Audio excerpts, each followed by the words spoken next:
Take it there. When we born, we sold to the government. When I say sold, I'm just saying that I hear you all. There's a contract created between the government and yourself and your body. When niggas want you to gangbang, they hit you like Martin Luther King and they come give you a whole speech. To the spirit of that land.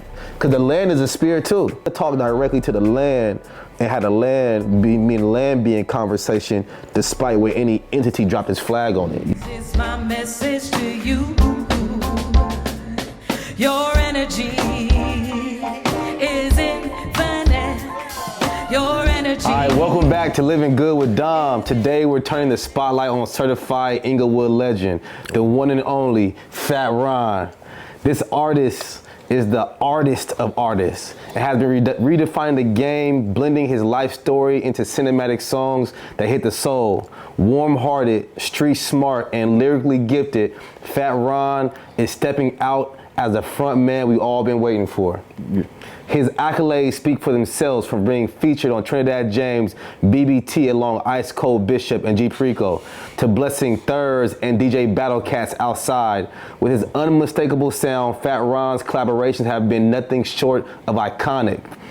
His track Peeping Tom even opened Netflix's They Clone Tyrone, setting the tone for one of the year's most talked about films. And who could forget his soulful feature on Sir's In the Sky from 7 Sundays? But it doesn't stop there. Fat Ron is deeply rooted in the Woodworks family, a powerhouse collective that includes D-Smoke, Sir, Tiffany Goucher, and Davion Ferris.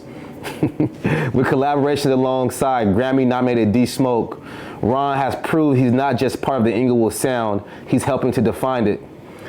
And if you thought that was it, think again. Through his Fat Tuesday series, Ron's dropping a new song every week, consistently leveling up, reminding us why he's one to watch. This man's got stories, bars, and visions that's taking the industry by storm. Let's give a warm, Living Good with Don welcome to the one and only Fat Ron. Hell yeah. What's good, G? It was good, bro. Hell yeah. I like that one, man. I like the intro. It's all true. Yeah, because I don't ever think about what I done did. I just be going. So. Yeah, you deserve it. You deserve it. I just be thinking like, man, we deserve this. You feel me? We deserve to be honored for the work we've been putting in. Oh, also real quick though, how to shout out my boy Chuck English. Okay. Because that BBT, that's my boy Chuck English record. Oh, that's Chuck English record. Chuck English, yeah. And then he got me, like you said, Trinidad James, G Perico, and Ice Cold Bishop on there. Yeah. How'd that come about? Oh man, that was tight, bro. Because Thurs. Thurs be politicking. He be moving, man. Thurs do a lot of shit behind the scenes. He put a lot of shit together. A lot of people don't know. Okay. So what happened was Thurs had threw a party in my living room in Lamert Park some years back, and he had the Cool Kids perform. Okay. As one of the people. And that was a tough year doing that show because the sound was real bad on the stage. Okay. Like it was the not power out, but the generators was going out. That was running the stages, so it was a mess. But long story short, we went up right before the Cool Kids. So Chuck and them was sitting right on the side stage. Okay. So he saw me perform, and it's me, Iman, Iman. Oh yeah, Iman Code. And Thurs, we performing. And he saw that, and when they was getting off stage, I was saying, hey man, I love y'all did that. He was like, man, but we need you on the album. Yeah, we need you on the album. I'm like, what? Hell yeah. So some time went by.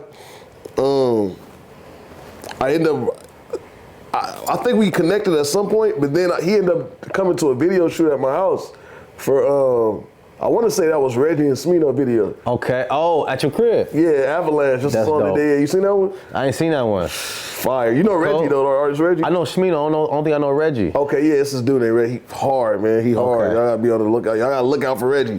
He coming. That boy nice. That boy nice. He out of LA. Where he out of? He out of the H-Town. He out of Houston. Okay, he out of Houston. Yeah, my hometown right there. Shout out to the H. But his name Reggie Hills. But yeah, so they had a video there, and I ran into him up there, and he basically was like, "Yo, let's make that happen." That's dope.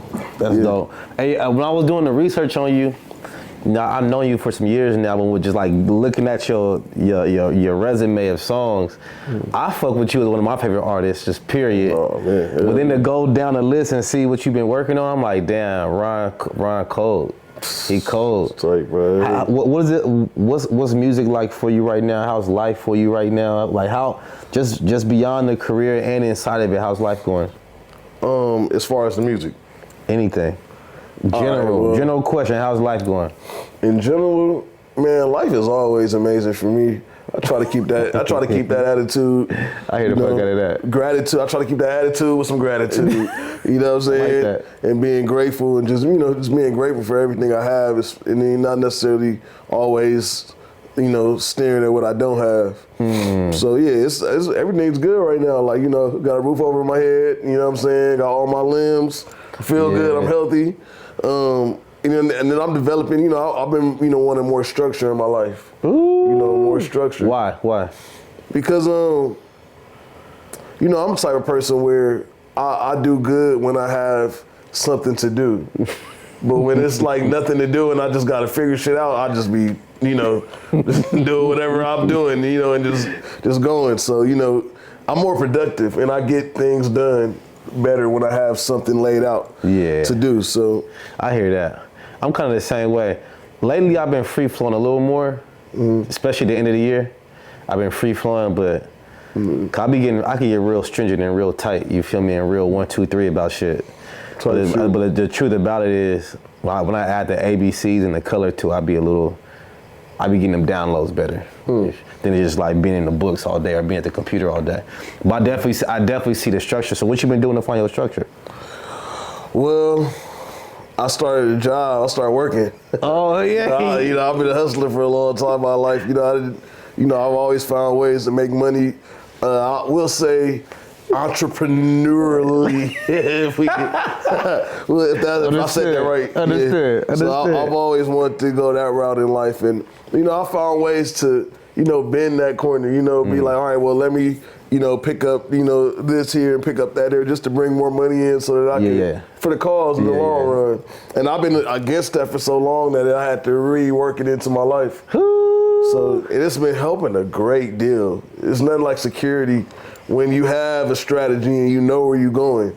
So you ain't put down the art to pick up the job.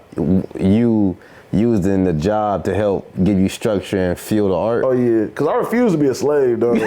I refuse. I know what they want. I know where they want me. I know where they want me. They want me on the assembly line. That's not for me. Because I ain't doing it. It's not, bro. It's just not for me. I can't. Tell me why is it not for you? All right. Well, it's funny. I was just telling my auntie that. I was just telling my auntie this today. Was she pressing you out about getting a job? Nah, she wasn't pressing me about getting a job. But so my auntie grew up a certain type of way, like her. So her and my mom grew up in the same household, but two drastically different lives. Okay. But it's your mom's sister.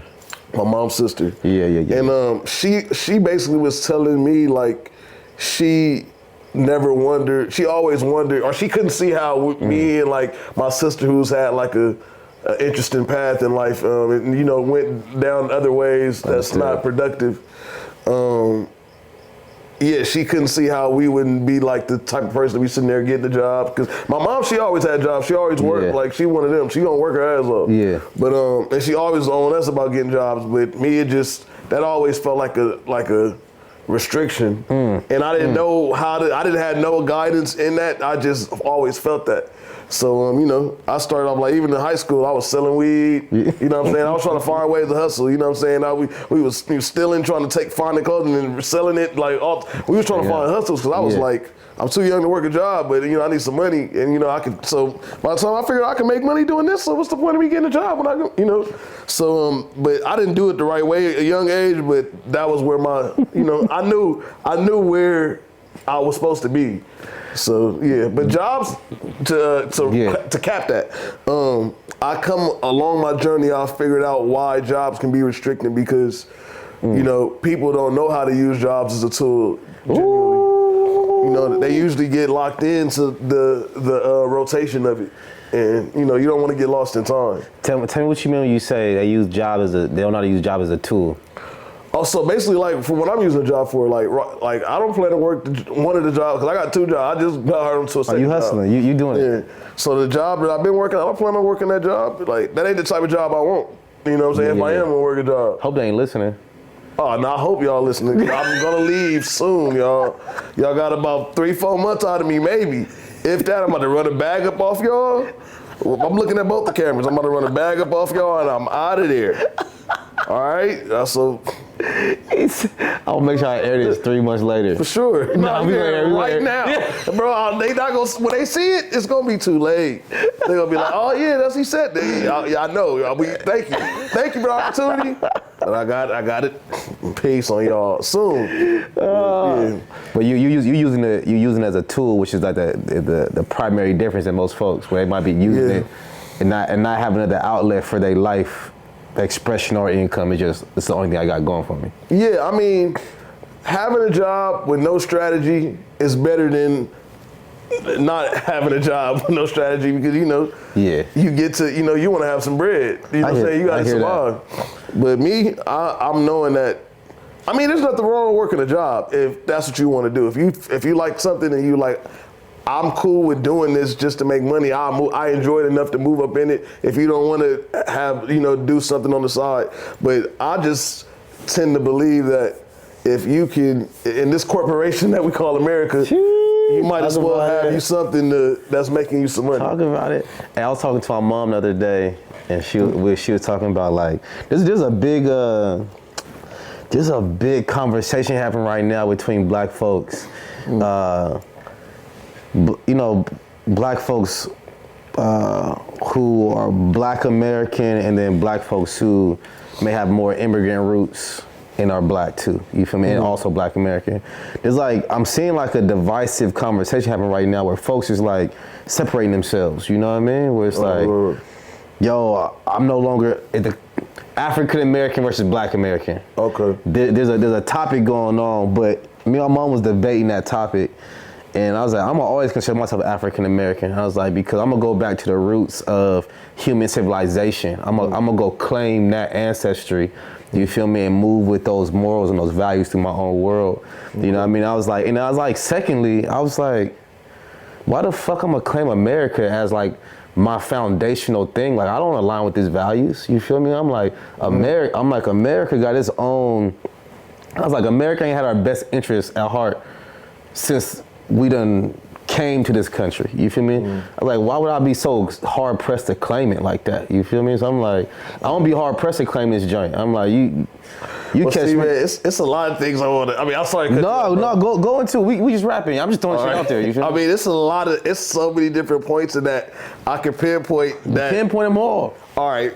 So, all right. I'm gonna go over what I remember. Look, I'm ready because it's a lot, bro. It's a lot I have at question. Like, so there's a lot of things I have at question. Let's just say that. Okay, I like that. So, one thing, I feel like if anybody walking this country can call themselves an African American, I feel like I could call myself an African American. Point being, because my biological father is from Africa. Yeah, he's from Nigeria. Yeah. My mom, she's from America. She's Creole. She's from America. So like, I'm literally a mix of African and American. Yeah. So I feel like that's it. That's it. But the actual term, me knowing what the term African American was rooted in, I don't really feel like people in America or blacks in America should call themselves black Americans. Black Americans or African Americans. Tell me why. Okay, so there's a history so deeply rooted on this land that predates white people coming here. Agreed. And at that point, and now I'm not saying African American, I'm not saying the word American is necessarily wrong, because if this is the Americas, and we decided that we're gonna go with that, even though it was a given name for white people. I hear you. You know, generally speaking, you like. I'd rather go with that than Africa, because at the end of the day, because if my peoples was on this land, okay, and they've been on this land and been pushing here, and this was my bloodline was here for a long time, why not rep this? Like, you feel me? But if to me, first thing, I hear you. Good. Also, to me, I think about it like this. I'm like, if the Europeans came here and called this land America, and under this American flag, they did some of the most heinous shit to your people. Why would I then go pick up that name and that flag with pride?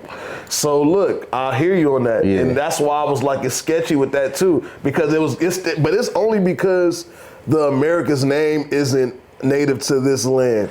But also, heard you. I'm gonna speak on this too. With this, I didn't you know where I'm going with this. Yeah. Now, Africa. We know we do the research on Africa. Africa was a name that's a conqueror's name. Yeah. You know, somebody told me differently recently. Go. What they say? I don't know. I don't have the details. But somebody's like, yo, 'cause I know Afrikaners, they're like, Africa is named after Afrikaners. But then I was reading the text and then there was like, yo, Afrikaners, the two, if you break down the word, those words have been in the dialect on the continent for a long time. Pre the white dude come over and call it quote unquote, call it Afrikaners or Afrikaans, you know what I mean? So they're like, some people say that word was predated the European colonization. Which I heard for the first time, because I was thinking that it was that too. I'm like, oh, what do we call it before Africa? You feel me? Because that sounds like we just still naming it after Europe. But they got because you know everything's regional, and then you know yes. language can be as big as 9 people or 30,000 people. True. So you know we might all call Africa, and they call it some right. So like, and they don't know what we calling it. So if we all get to today and we decide that this is what it is, like that's you know what I'm saying. So real quick. So back to your, I think other point. I thought you was going to say that pre-European discovery of what we call the Americas today, black folks is already here. Yeah, and black folks some believe that black folks were the Native Americans too. Oh, black people, that's a fact. Yeah, okay. That's a fact. See, that's a piece of history I don't know, but it makes sense to me. Where I'm like, yo, Africans, folks from the continent of Africa have been traveling this globe since the beginning of time. So I'm like, and we populated every piece of earth from Hawaii to Americas to Mexico's to wherever you think you. We the first people everywhere. First people everywhere. This is why I also be like, yo, I get dialing back and being like, yo, this land is ours too. You feel me? But I also get dialing back and being like, that whole continent, they got a whole continent of us, like clearly a whole continent of cats like your cousins. I'm like, that makes sense too. At that point, it's this. This is like when we call ourselves African Americans. This is my thing. This is because.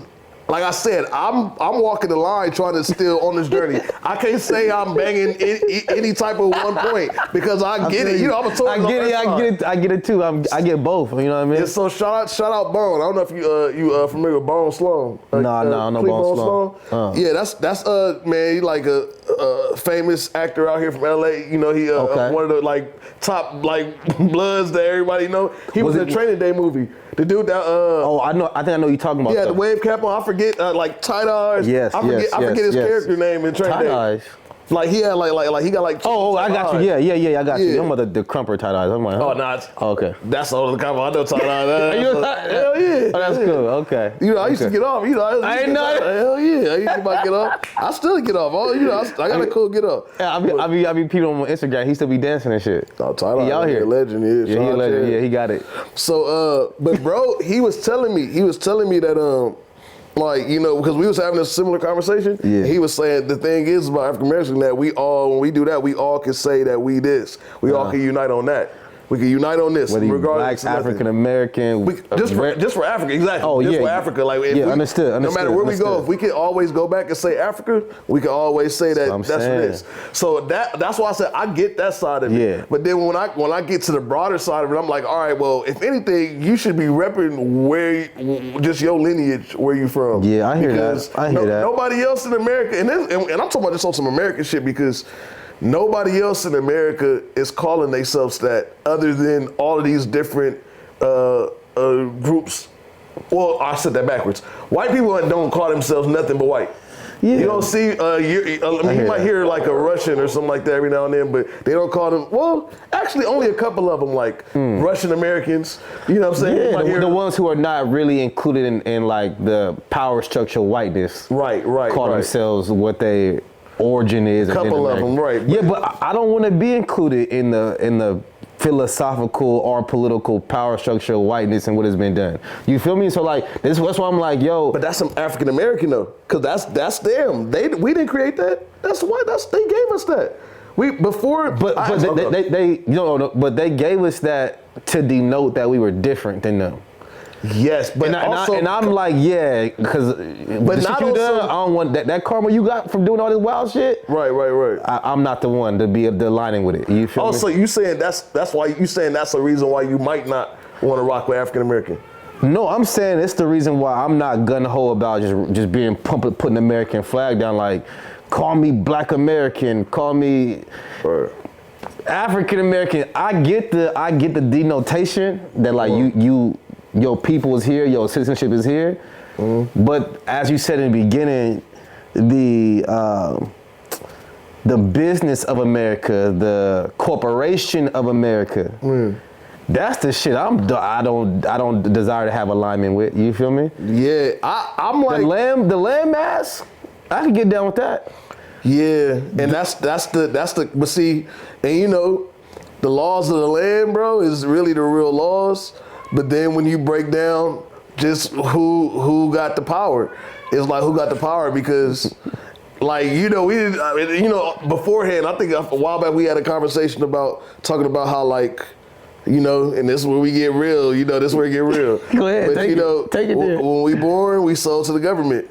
You know what I'm saying? When I say sold, I'm just saying that I hear you all. There's a contract created between the government and yourself and your body. Right, that your parents do. You don't even do it. You didn't agree to this shit. You talking about Social Security? Your Social Security number? Social Security number, your birth certificate. Yeah. Really, every document is a contract. Yeah, that's true. If you notice, that's why you sign it. Like every document that you have that has to do with being a part of the U.S. government is a contract with the government. Yes. Really saying that they own you. I was paying some taxes today, some business taxes, and I was that you gotta pay. Yeah. Yeah, I make sure. I was like, don't run down on my crib. Yeah, take your little bread. You feel me? No, I get it. I think just I even get the hard line of it where it's like this institution that was built to claim this land and govern it. Black folks have a right to what was built and what's processing and what's going on, and there's value to being in this system too. This is literally the default currency, soon to not be, but the default currency of the whole world is the American dollar. You get a lot of shit popping here. You feel me? Hey, but just on some righteous, spiritual value system shit, I can't fuck with it to be claiming it like that. You feel me? I'm like, to me, it's like somebody kidnapping you, and then you taking their last name and being like, it's my family. Right. I'm not the type of nigga who move like that. I'm like, I'm like, yo, you take mine, you kill mine, you rape mine, you force incest with my ancestors, then you want me to take your last name like it's all gravy? Like F the politics of it, like just the pure rawness of it, you ain't getting me like that. You feel me? Like mentally, I think mentally more than anything, consciously I separated. That's first. Now I got a birth certificate and I pay American taxes and you feel me? I get it. I vote, wooty woot, but consciously, I'm split from that joint. Like I'm like, you got me messed up, bro. Like, you're not gonna do all that damage. They have me fighting to claim your shit. Well, like you, yo, listen. Nah, listen. There was a point when I was like 13, 14, where I was like most cats right down the line between gangbanging and not, right? Right. And it was one thing that really just turned me off, bro. It was one, out of all the things that could have turned me off, it was one thing, homie. I ain't seen it, but one of the cats who's like a factor from a gang that is around my way in San Diego, he got jumped by his own set, right? Because they thought he snitched on somebody. Okay. Ended up that he didn't. But when I say he jumped, they weren't trying to jump, they were trying to take his life, you feel me? They just didn't. They were trying to take it with their hands, you feel me? He ended up being in critical everything and coming out comas and all kind of shit, you feel me? Right. Dude got out of the hospital, healed up, and still banging that set. I was like, I wish a I was like, yo. Everybody got it done. Everybody got it I'm done. like, ain't no loyalty in that. Yeah, You're not gonna have me out here waving your flag after that same flag that tried to like take my life, mistake or not. You feel me? So that's how I feel about America. You feel me? I'm just like, that's just what it is from my perspective. The rest of it, I get it. I get it. So this like my real thoughts on it, bro. I feel like this land is a sacred land. I get down with that part. So, you know, I'm just on a journey trying to figure out how I can be of this land at my best self. That's it. I like that. I like that. You know, everywhere I go, bro, I talk to the ancestors everywhere I go. I think that's why walking rooms so powerful. Like when I be out, when I go like down south, sometimes I'll just be over body water and I'll just be talking to ancestors like, yo, ancestors from this space, like there is a common enemy that has taken our people out. Right. From here, from the Americas to Africa, to the Polynesian islands, all of them. You know what I mean? Like squad up with me, and then let's be a collective, be on my team, let's rock, and I'm gonna move forward and defend and take back what we need to take back. You feel me? I feel like that's how I connect to the land. Everywhere I go, I'm always talking to the ancestors. I literally do it over water everywhere. I just be like, all right. I just be talking to them like regular people. Like, yo, I know they did you dirty. You feel me? Like, especially when I hop off like in spaces where indigenous people and black folks live. Right. I'm like, I know they stole your land. I know they killed y'all, hung y'all, raped y'all mothers, whoopty whoop whoop. Like, yo, I'm taking up the flag. We gonna set this thing right. You feel me? But I need your help on the back end of life. You feel me? So I feel like that's how I get down with it. Where I'm like, I'm gonna talk to the ones who were done dirty on this space, and the ones who fought back and be like, yo, the mantle's here with me. Let's squad up. You feel me? So I think beyond beyond the titles of the land, which are, and everywhere I go, I look at the whatever the latest or most available information of the indigenous people, what they call that land. You feel me?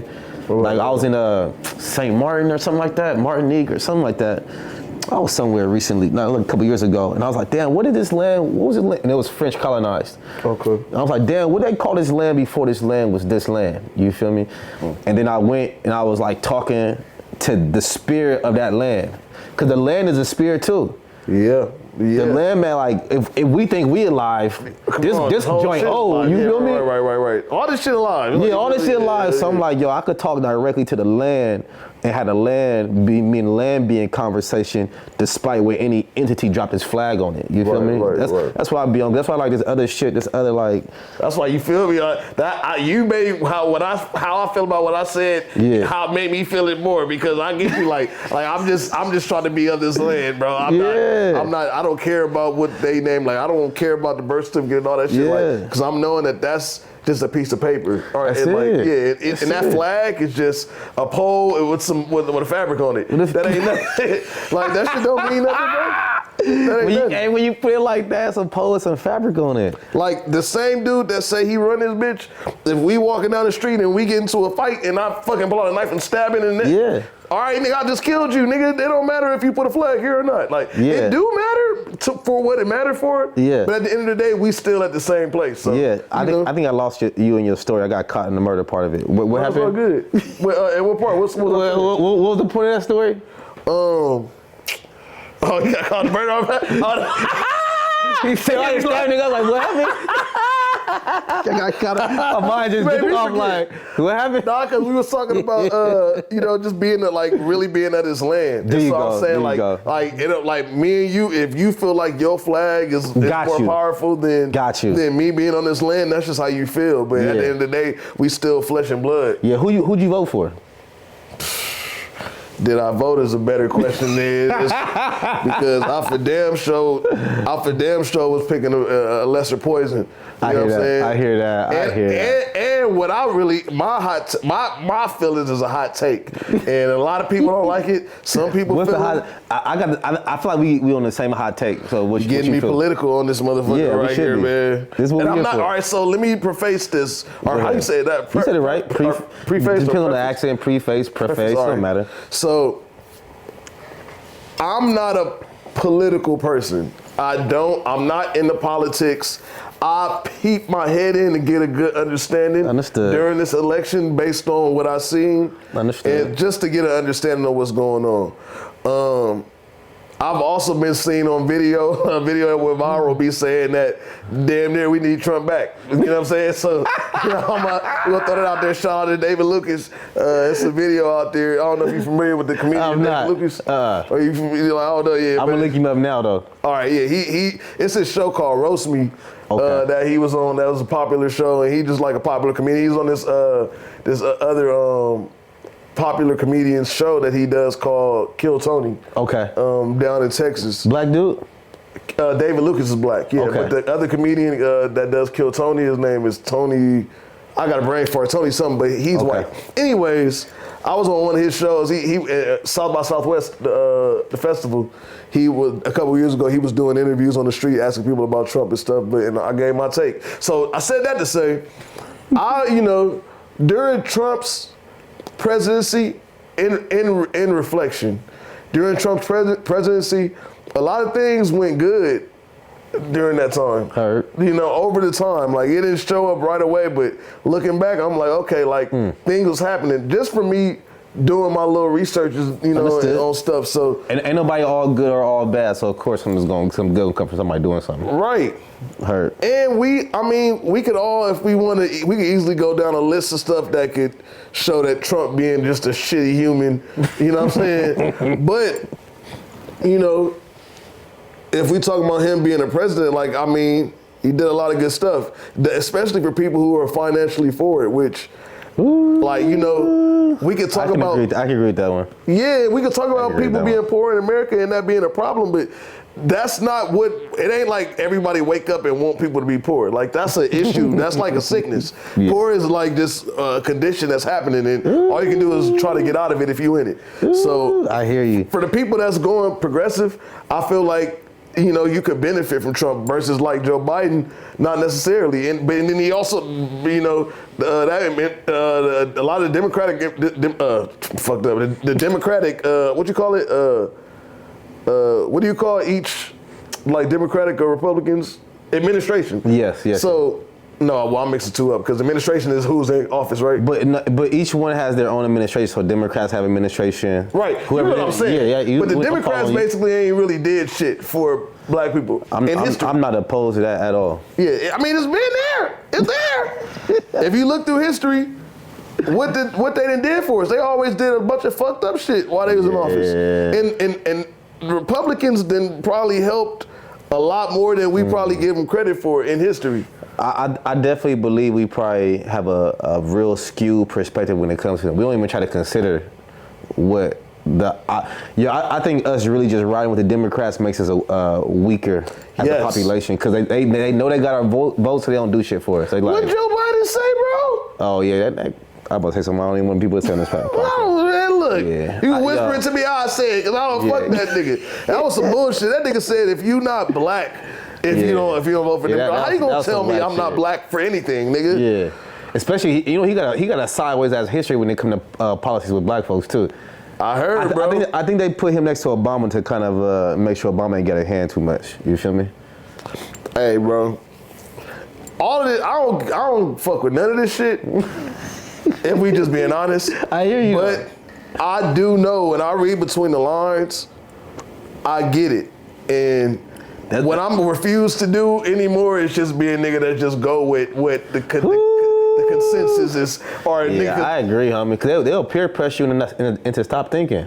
Because they do. They pay like high-ranking black people to coon out and to make to be cool. That's what a lot of this shit be, bro. I ain't heard somebody call somebody coon in a minute. A lot of these niggas is cooning out, bro. A lot of niggas is cooning.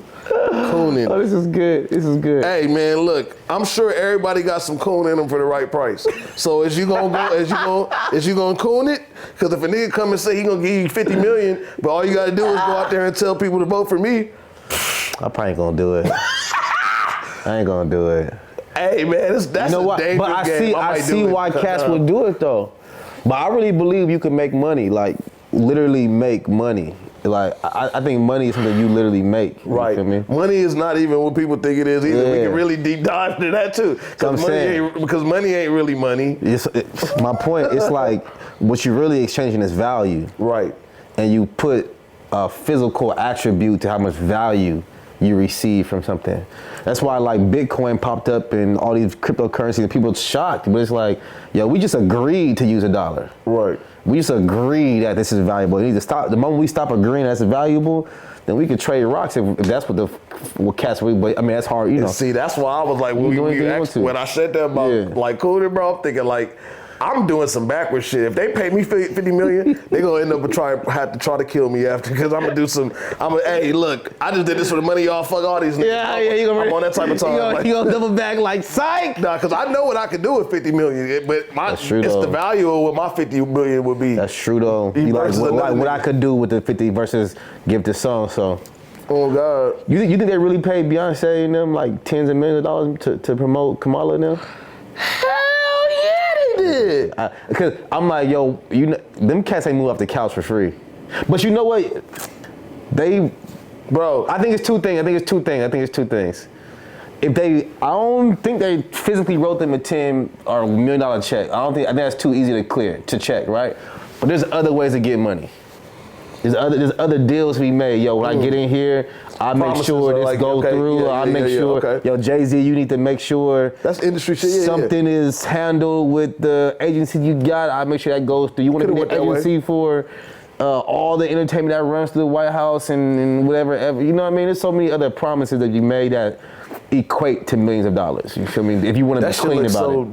Just horrible for her. She looked so desperate. Slutty for Kamala. Yeah, her rollout was slutty. Yo, it was slutty. I didn't like the Megan thing, bro. No. And the homegirls got mad at me. They can be mad. They was like, what you mean?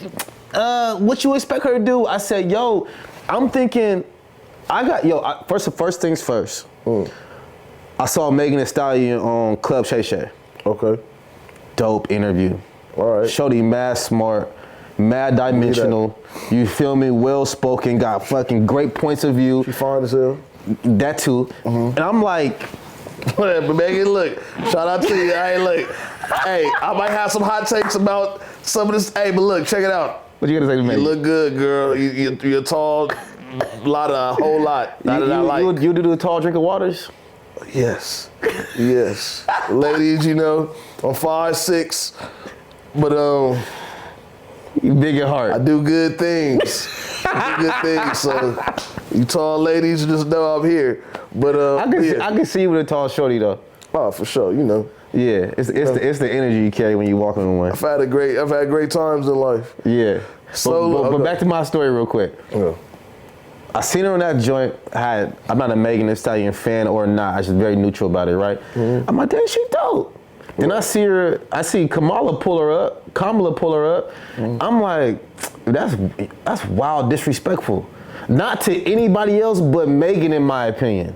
I'm like, yo, you gonna have shorty come up there halfway trying not to twerk, because we all get the stages bigger than what you're doing right now. You feel me? Calls for a different moment, but she got you twerking on a political stage. That's wild crazy. Mm-hmm. Then I'm like, somebody said, what would you have her do? I said, yo, pull her up for a little one-on-one interview. Pull her up there and let her talk to her fans. Like, yo, listen, for all my hot girls, whatever you call yourselves, like, this summer is what we riding for. You feel me? Kamala the one. That would have been enough to get people to say, okay, cool, and give her some three or 4 points on why Kamala was dope to her, or why Kamala was dope to her. Right. Baby girl twerking on stage, I think that was wild crazy, bro. I think it was very immature, not of Megan, because she probably caught the check and the opportunity, and you perform for the world. Do with that.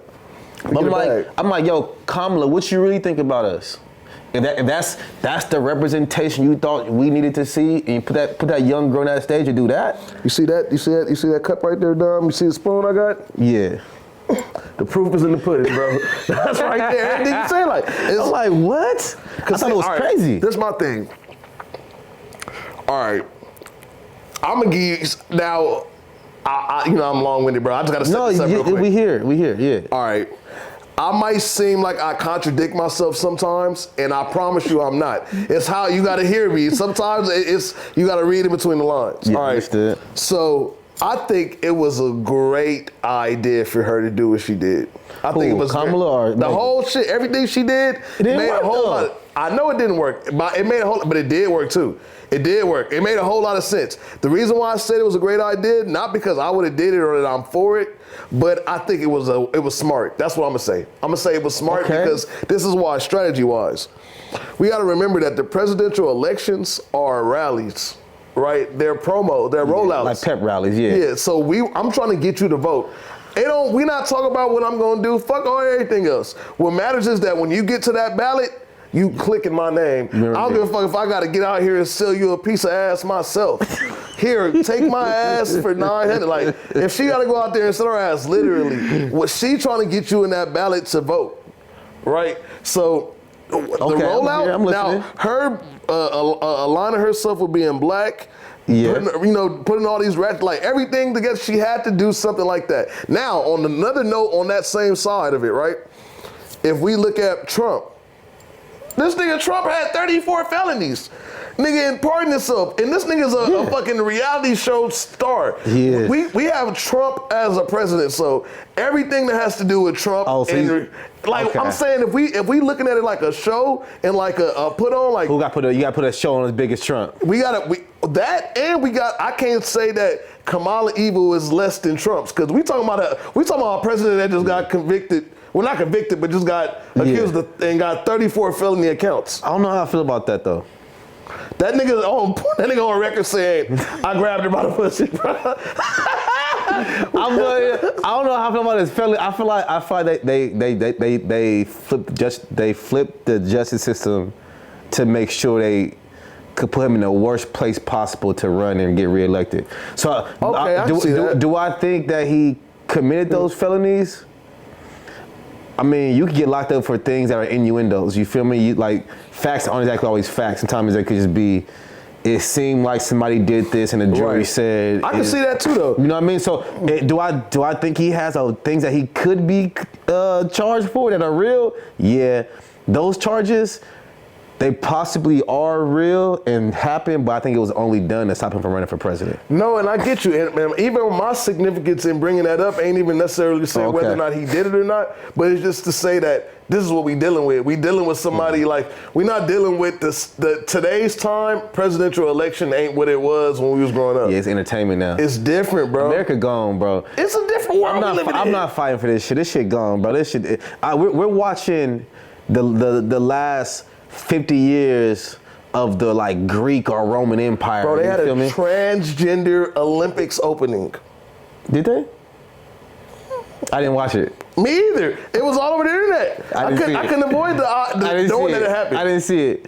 Yo, the transgender movement, that is what it is. The thing that I cannot align with is a school. I used to be a dean of a school. And the school and the family were seen as a unit. So it's if your kid is going through identity issue and they make a blanket rule that you can't inform the parent, I would want to know about that. All opinion aside about what is actually going on, but if something's going on, my kid is saying, I don't like who I am. Right. I don't feel like I'm me in my body. I'm like, yo, tell me. Yeah. You feel me? And I get there's cases where you got to worry about what a parent may do, but that ain't the vast majority. Most parents probably will be like, what? You trying to do what? That's crazy. Let's talk about it. Ain't gonna whoop them or murder them. Maybe some parents may do that, but anomaly. To appease the 1% and dismantle the communication from parent to school for the rest of 95%, I'm like, yo, that's wild, crazy, bro. I think that's part of the reason why she lost too. I think the Democrats swung real left on the liberal side of things. I think the American people didn't want to say it out loud because she was never gonna win. I don't see any path for her to have victory. No, me either. I think they did it to say that a black woman ran for president, and they get that clout on the Democratic side. They need that, and they needed. I think all of this shit is by design, bro. I think all of this shit is by design. They know what's going on. You got even thinking about Trump having them. That's another reason why I bring it up too, because him having the the accusations and getting those charges. That's what I was looking for. Him having those charges, them getting dropped, and him still being able to represent. I think he what's the word for not acquitted, but exonerated himself for some shit or like. I think he could do that, but I think he gotta wait till he get actually in the office. Something like that. But basically, he good. He don't gotta worry about that. He fine. So because once you're the president, they can't take you to jail and shit like that. So it's like all of this, bro. It's all of this shit, bro. And I'm like, this shit gotta be etched out in stone, bro. It ain't this shit don't make no sense. They've been planning this shit out for years. Yeah, I mean, I would, because politicians don't run this joint. It's the cats at the top with the big bag who really mapping it out for years and decades ahead of time. And the government don't even really run this shit by themselves. The government is a part of it. Like the government can't do shit without agriculture. How you gonna eat? You think the people that run agriculture, they don't got a say in this shit? Yeah, they got a big say in it. Then what about the military? The niggas that got guns? Yeah. Yeah, because you think about the government's like the thinking body for the whole class of people. We just structured everything. It's like, there's cats who like, yo, I run an industry that you need. I'm as important as you fuel. Electricity. The oil industry. Oh my God. Now internet. Now anything humans depend on. Right. Them people got a say on what's happening next. I call it all. Them is governments, bro. Those is governments to me. Like the banks. Yeah. The banks aren't government, but you can't. This shit is ran by banks. Yeah. They probably they're probably the most powerful one at the top. Cause they gonna fund everything you need to make this thing work, from agriculture to mechanics. Yo, real quick. So we've been on our politics for a minute. I like going down that rabbit hole. Come on. You from Inglewood, California? Yes, sir. Yo, I think I told you before. One of my favorite movies is The Wood. Oh yeah, hell yeah, me too. I always wonder how that movie hit Inglewood cats when it dropped. Was y'all like, this shit corny? Or y'all like, yo, that shit cool, man? All right, so I'm not exactly sure what year The Wood came out. We've been like late 90s. Middle school or something. You know, I'm 32. So 37. Yeah, so you got a few years older than me. Okay. So I might have been like maybe young, like 6 or something. But I feel like we're talking The Wood. I feel like The Wood came out in like 97 or something. I'm gonna give 97. Let's see, The Wood. Yeah, I'm gonna give it Wood. I for sure was in middle school. I was like the same age. 99, so I was born in 92. That means I was 7 when it came out. Okay, you was so you was 12. Yeah, so middle school, Yeah. So yeah, I wasn't even in California. No, I had just moved to California. Oh, you had just moved to Inglewood. No, I wasn't even. I moved to Inglewood when I was 9.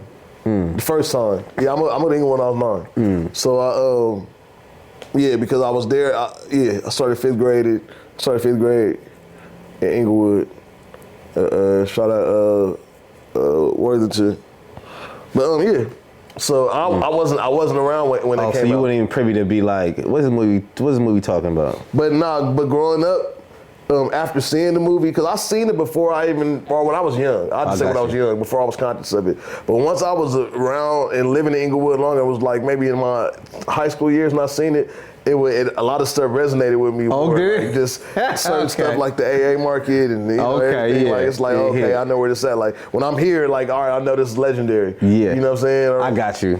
Well, yeah. So it started making sense once you got a little more conscious. Yeah, and it's definitely a classic for a lot of Inglewood people because it's just a lot of elements, even though it's movied out. But it's like, it's regular, bro. Like, Stacy, we know 30 Stacys. I know a gang of them. Stacy. He like the iconic role out of shit, but we know a gang of them. He says, hella Stacys around here. Hell yeah, shout out DeAndre Bonds. I got to meet him one time. I met bro at the Grove. Oh, that's cool. Hell yeah. I still be seeing him on the internet gracing people's timeline, just moving around like, that's Stacy. Like, that bro was iconic. Even down in Dago, it felt like, Inglewood and San Diego got a familiarity to it. When I think about it, it's just something about the pace of it, the vibe of it. Inglewood definitely is Inglewood. San Diego is definitely San Diego. You feel me? But there's something that when I go to Inglewood, I'm like, out of all the LA-ish areas, this the one that remind me the closest to home. You feel me? That's crazy. Yeah, it's one that remind me closer to home. Even the people got a vibe where I'm like, y'all remind me of some Dago cats you're a little more chill, you about your shit, but you got a little more like off the gas with it. You feel me? Like get on the gas when you need to. Niggas just ain't pushing 100 for no reason. It's about respect. Inglewood got a lot of like morals. It feel like it. It's a lot of that. It's a lot of that. Even why is that? It feels like a little more community, like it's a little slower too. You know what? This a thing. It's an interesting thing, and I heard this said before. I don't remember who I heard say it, but it was a great way somebody put it. So, Inglewood, like you might grow up gangbanging and shit like that, but you still got a front lawn, nigga. You got a whole front lawn, backyard. You got both parents in the house. Would be a whole ass gang member. Versus like on the east side. Yeah, exactly. But on the east side, you know, niggas it's grimy. Projects, like you talking about, it's projects, it's apartment buildings. Even if niggas do got front lawns, like it's just different. Grass. It's a lot more poverty over there. Yeah, you said dead grass, like motherfucker. Oh God, like now the poverty level is different over there versus on the west side. Like you can be from the hood or like even the Crenshaw district. Like niggas that will be considered rivals to like Inglewood. Like you go over some of there, like they got some rich neighborhoods in Crenshaw district. Yeah, that's like the Windsor Hills area and all that shit. Like where the 60s at. Yeah, it's niggas like even though like they like all right. Cause it's a thing in the streets, like at least over Inglewood, like we knew the niggas that we called them niggas the rich bloods. Like on our side of town, like okay, them niggas is the rich bloods. Them niggas that got money. they grew up already having it, even though they gang banging, did they little shit, but they had it. But Crenshaw District got niggas for sure that was in the streets, but they come from some wealth. Yeah, you know, because that's the environment. You know, Now they go the same way. Depending on part of town you in, for real. But there's certain sets that are in a little more well-off neighborhoods, and there's certain sets where you like, it's just grimy all around on that side. You feel me? And they sometimes be a little more savage. With them in the lower poverty areas, it'd be a lot more savage. But then I know you could tell, but see, it'd be more savage, but then you'll have some shit just as grimy happen on your side of town. No, very true. But it's just the savagery level is more often than the poverty. That's what it is, it's more often. Right. The savagery is more often. I used to work in Brownsville, Brooklyn. That's Mike Tyson area, right? Okay. And it's as wild as Mike Tyson is. Like it just, he's a good spokesperson. You feel me? For the wild part of that neighborhood. You feel me? But I was talking to when I was getting hired, the brother who was hiring me. Shout out to Brown. I got his school's jacket on right now. He run a new school. This is his jacket. Jacket, the site too. Thank you. They blessed me this when I went back to New York on some just like good looking. But I'm in the meeting, right? I'm a Cali dude. I'm in the heart of New York. This is Brooklyn down to the Sox. You feel me? I'm in there, still Cali. You know what I mean? But I was living on the East Coast for a long time. And he said, "Hey, he's a real one." He's like, "What makes you think you come in here?" You see what he's turning on? Like, yeah. He said, "What makes you think you could come in here? You from Cali, San Diego. You lived in D.C., went to Howard. You lived in Maryland, and you think you come in New York and be a dean with these kids here?" He's like, "You know what kind of school this?" And the school was like, you know, kids had been kicked out of all the public schools and they had like one last chance at the school. And I was just like, yo, at the end of the day, I had some smooth ass answer, but at the end of it, it was like, yo, poverty is poverty no matter where you go. Pain is pain no matter where you go. It expresses itself the exact same way with a different accent and different gang colors. You feel me? And the frequency is different. Like you said, like the frequency would be different, but it's the same exact expression of pain and hurt and etc. And he was like, I got the job because of that answer. He's like, damn, you understand it, because no matter from San Diego to LA to New York to DC, the pain all move the same way. It's just different frequencies of it, and sometimes different savagery of it. DC got a different kind of savage than I probably, the DC, the Phillies, the Baltimore, they got different savage than I've seen. I bet it's like it's different expression of it. Huh? It's different. It's different. I can't say it's darker because it's all dark when that pain is expressed, but something about the way the cities is set up, the amount of people. Proximity. Yeah. You got high-rise buildings where folks live in. The projects in New York, 40, 30, 20 stories sometimes, you feel me? Where you got like Cali is spread out. I was just talking to somebody about that, and you know, it's like a bowl. It's like New York is like a big ass bowl. It's really close. It's really close. And I was surprised too. All of them were Bloods in New York, in that part of town. I was surprised. That's crazy. You were like a little bit closer than I thought. Like, you feel a little more comfortable. Feel like home. Yeah. Feel like home, cause San Diego got a big blood population. I was like, this is kind of surprising, but yeah, okay. So Inglewood, how was it growing up there? What was the raising like? You know what I mean? Inglewood was interesting, but Inglewood I love growing up in Inglewood because there was so many different elements to pull from. Cause you have in the same environment, you got people that got money. Yeah. We on the west side, so we not far. We close to the money. Like even right there, like Ladera. That's true. Ladera's right there. And it's a very wealthy population there. And then the Dons right down the street. What's the reputation of the Dons?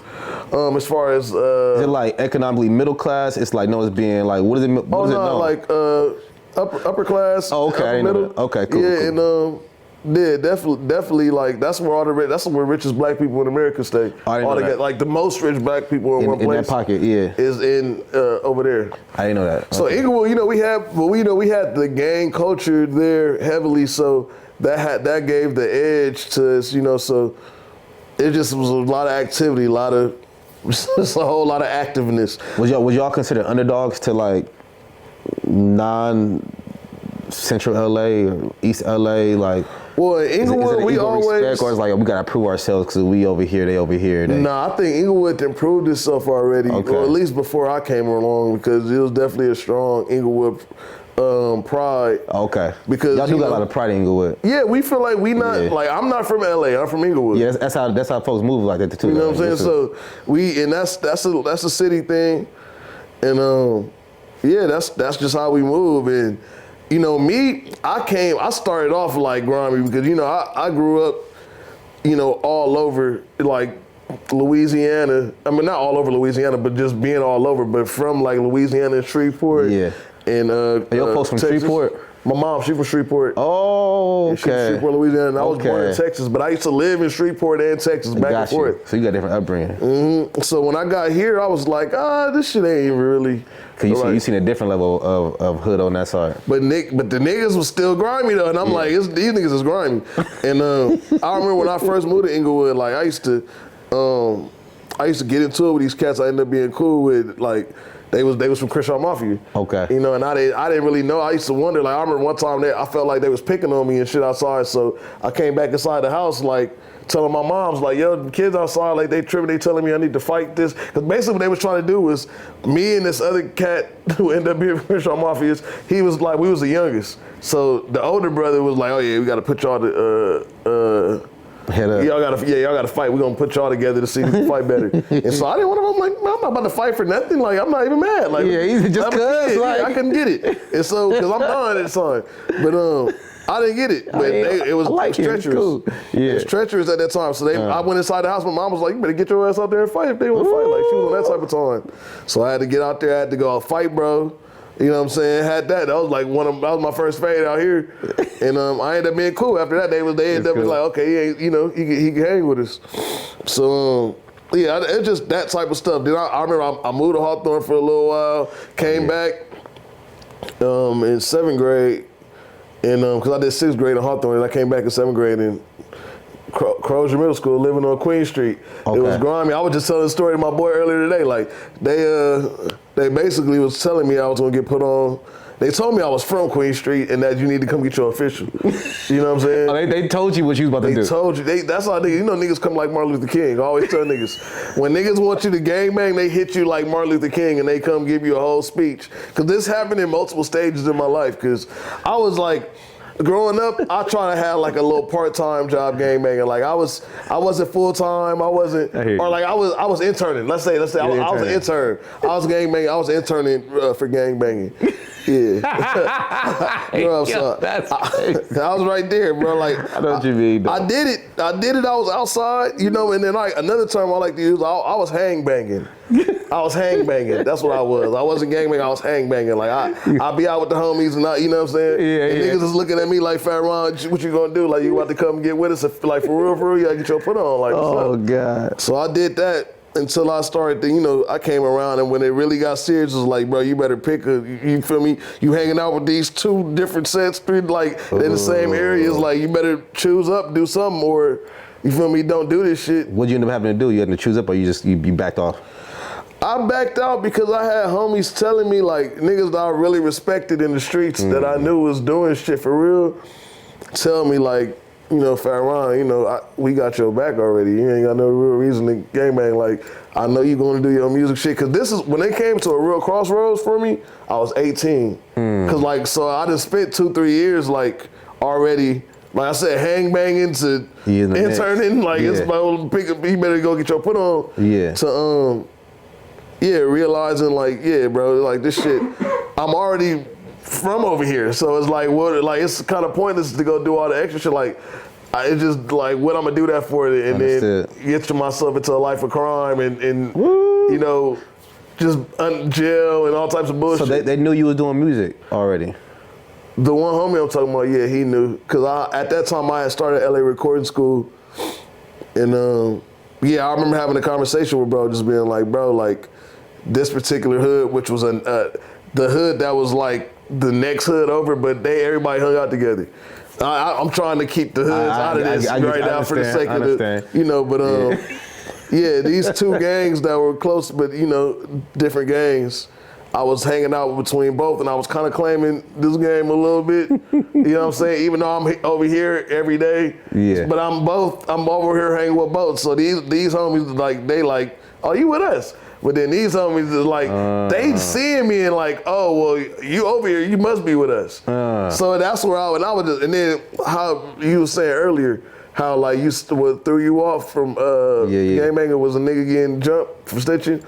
Some homies for this gang I was claiming at the time told, you know, they one of the younger homies, they robbed that nigga. And this before he got put on. Yeah, but he hadn't got put on yet. But he was a prospect, right? Okay.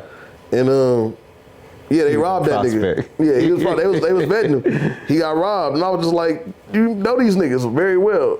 And like, niggas had to go get his shit back and some more shit. It was a whole long ass shit. But I was just like, oh, you niggas kind of grimy. Y'all robbing y'all own homies and niggas y'all around. Like, and so that's what kind of slowed me down. So when I was telling my other homie that I fuck with, he was just like, bro, that shit ain't for you, Fat Ron. Like, you really talented in this music shit, and go do that. You know, go do that. This shit ain't gonna give you nothing.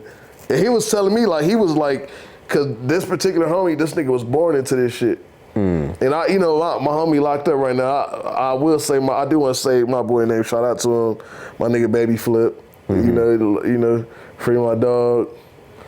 Yeah, free my boy Day Day. I got some homies that's locked up for this.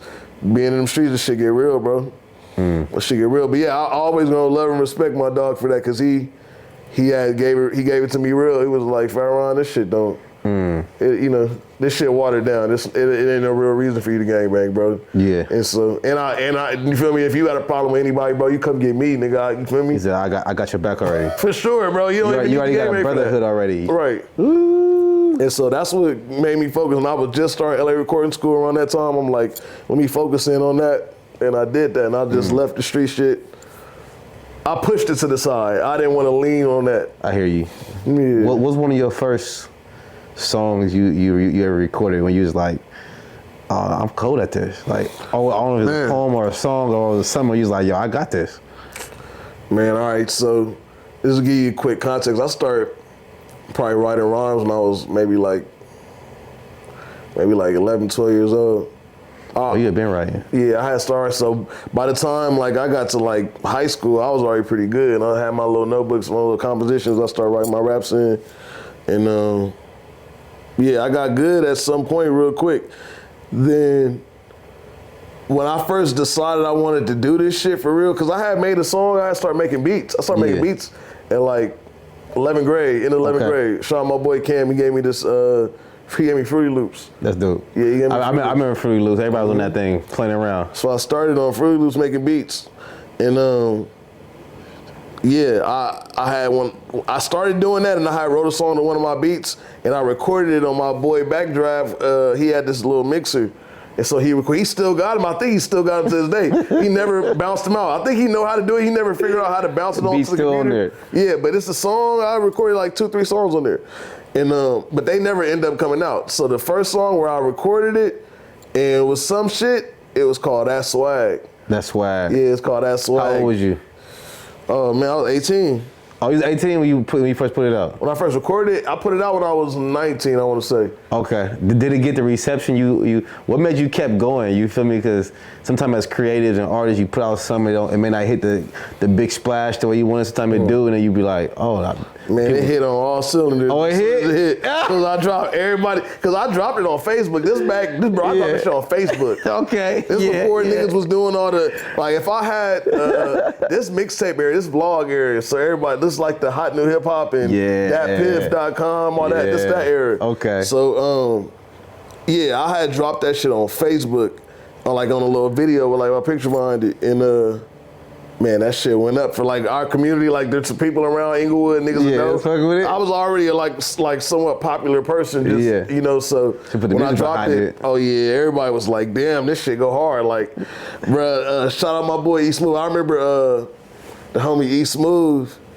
At the time, he was with, he part of Pushers Inc. That's, YG and all them. No, I didn't know that. Okay. So you heard of Pushers Inc. though? No, I haven't. Okay, so that's a collective that from like that YG and various artists from LA and other just creatives came together. They had a little collective. Oh, this before is YG like the breakaway kind of star of that? He the one that popped out? He the breakaway star. So, and Mustard also. Mustard from the same collective? Mustard's Pushers Inc. too, yeah. Oh, that's cool. What was it called? Pushers Inc. Pushers Inc. Okay. Yeah. So YG lived in Inglewood. He lived in this gated community called Renaissance at the time. Okay. And everybody used to be over there. And I know his little brother because one of my friends had stayed in there. So I knew his little brother Cameron. Shout out little bro. And so one day we was just mobbing past the house, me and Chris, and E Smooth, the dude I was just telling you about, is in the car riding with Mustard. Now, he didn't see the song. I seen him comment on it when I posted it, like, this shit hard or whatever. I see him riding through over there, and he got Mustard in the passenger seat, and he like, hey, bro, like, I like that shit you did. And was Mustard at the time, to y'all? Was he still like, he definitely had, because they had just did that Just Read Up. Now, Just Read Up was a smacker in L.A., and DJ Mustard was like one of the, like, budging DJs plus like producers in LA at the time, so it was for sure going up. And it's like 2011. So that ain't that long ago. Nah, this 13 years ago now. It seemed like forever ago. Yeah. But long story short, he told bro about me real quick. Then it was like, check him out type shit. He like, I'm gonna look out. I forgot we said bring some shit by, whatever. But yeah, I remember back then, like it splashed. It's definitely splashed. That's crazy. That it was, cause I don't know the LA backstory to a lot of the artists who out right now. Mm-hmm. But y'all was all mobbing in the same scene already. Somewhat, yeah. There was definitely tears, but yeah, niggas was around, bro. Like I seen it, cause I used to promote parties in high school. So I started off like, shout out my boy Twan. Twan and this other dude named Casey, he's not Veggie, shout out Casey Veggie, was another promoter at the time named Casey. Him and Twan, maybe DJ Wizkid, Vision, and a bunch of other cats. They was on Rod, Pusha Rod, they was all like the part of the party scene, and what they would do is they would come to the high schools and pass off flyers to us and designate us like people to like pass off flyers and stuff. Like the street team. Yeah, we was a street team. and I wasn't smart enough to think about getting bread from it. I was like, all right, cool. As long as I get in the party for free. Yeah, that's it. That was the payment. Line. What? That's all I need. Just pull to the front. You in here. We good. I can walk past the whole line and walk right in past all the females. I wasn't on getting females in with us. Like we were so green at the time, bro. But anyways, long story short, I had that, or long story longer, I basically had that bug. I got bit by the party bug back then, so I had to figure out what was going on in the scene and who was who, and me and being in the music. And then I watched everybody kind of go up in front of me. Like you watched the rise of Kendrick. Well, he was way earlier, but I saw a small piece of his success. That's cool. Hell yeah, I saw a part of YG. I remember YG performing at some shit.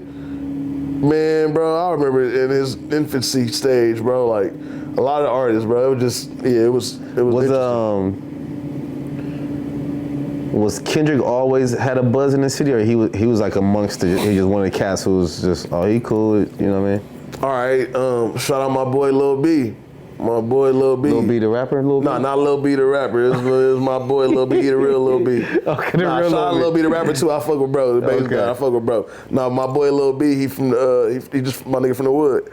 Okay. He very influential in me for putting me on a lot of music. Okay. In high school, cause I gave bro an iPod. And told him, I gave it to him for him to bring back this that era when people put the shit on your shit for you. Like lace me up with this. Lace me up. So he came back with all these new. That's when I first found out about Kendrick, J. Cole, Dom Kennedy, Wiz Khalifa. This 2009. I remember it was 2009. Yeah. About to enter into 2010. The end of 2009. Yeah. J. Cole, Kendrick, Dom Kennedy, Wiz Khalifa. He put you on everybody. Currency, all these niggas smoking. That was the roster back then. That was it. That was it. I was there, bro. was it. He put me on all them niggas at like one time. He put all that because you had to go on that pit. You had to go on the internet and get all that shit. You did. So that's when I found out about them cats. And this 2009. So now we had somebody at the school that was of them. Okay. But he just like a little bit, like maybe up and coming up under them, but that was my boy Casey Veggies. He was in school with you? Yeah, he went to Inglewood. Inglewood High? Yep. You went to Inglewood High? Yep, went to Inglewood High. Is that where you met Smoke? 2010. Yeah, I met Smoke at Inglewood High. Yep. Smoke, wait, nah, cause Smoke, y'all were the same age. So Smoke started teaching there my senior year. Oh! Because he came straight out of UCLA and started teaching. I think he did a program or something up there for like a year or so. And then he went straight from that to teaching. I think maybe his first or second teaching job was at Inglewood. And you was still in school? Yeah, it was my senior year. Oh, that's crazy. That's when I met him. So, I you knew he did music? Yeah, because we talked about it. He just would bring it up because I had a band. I was in the band too. You was in band? What instrument you play? Drums. I was on the drum line. On drums. Yeah, I can see the big drum, the one that's right in front of the stomach. Hell yeah. I play all them. You can play drums for real? No, I'm all right. But the drum line, hell, I still fuck them up. Okay. Hell yeah, and then the snare different. drum, I wasn't that good, but I can, get it done if I needed to. Yeah. But I definitely in the band room, I was good. Like I knew my rudiments and shit like that. But I wasn't the nigga to get out there battle the bands on the snare and fuck it up. That good. That was the homies. You weren't stepping out after the games like who ready for it? Nah, I wasn't that great, but. On that bass drum, I'm fucking it up. Bass drum and the tenor drum, fucking it up. Okay. So yeah, then I used to pass by and his Spanish, he taught Spanish. Spanish class was right there by the band class. So one day I remember the first time I really like chopped it up with him. I was walking by and he was like, "Oh yeah, see what you doing with this?" I had my sticks on my little drum pad in my hand ready for class. He was like, "Oh, let me see them." So he took it, I held it up and he did his little shit real quick. I'm like, "Okay, get out." I was like, cause somehow he just got there. And so that's the first time I talked to Smoke up there. I would just see him walk by him every day. He'd be waiting out class, standing outside his class. Yep. So when did y'all start like doing music together and stuff? Man, it's a funny story, bro. So I started going to LA recording school straight out of high school at 18. Okay. And when I got there, it's a course by course basis. So every month you did a new course. Okay. And it was like a 18-month program. So I got to a class and Sir is in the class. And okay. So I'm like at LA Recording Studio. LA Recording School. And did you know Sir at all? And no, Smoke? You didn't even know relationship. All I knew was Smoke. I didn't even know nothing about too much. I knew he was in the group, and I had seen Chiz. I seen pictures of him because he had showed me a CD or something one day. I had popped up there after school, right after I graduated. Or like, no, I'm lying. Towards the end of my senior year, somehow I found out he did music. Anyways, I was at school and I'm in class and I see Sir in there, but he was, I guess he was retaking the class. Yeah. So yeah, because cause it's course by course. So let's say for whatever reason you could retake classes. Okay. All right, so I'm getting into that because I told you I'm long-winded, bro. So I start breaking shit down. That's so all good. We leave, we going on break, and I get into the elevators. Me and bro in the elevator, and one of us has smelled like that good green goddess that we all know and love.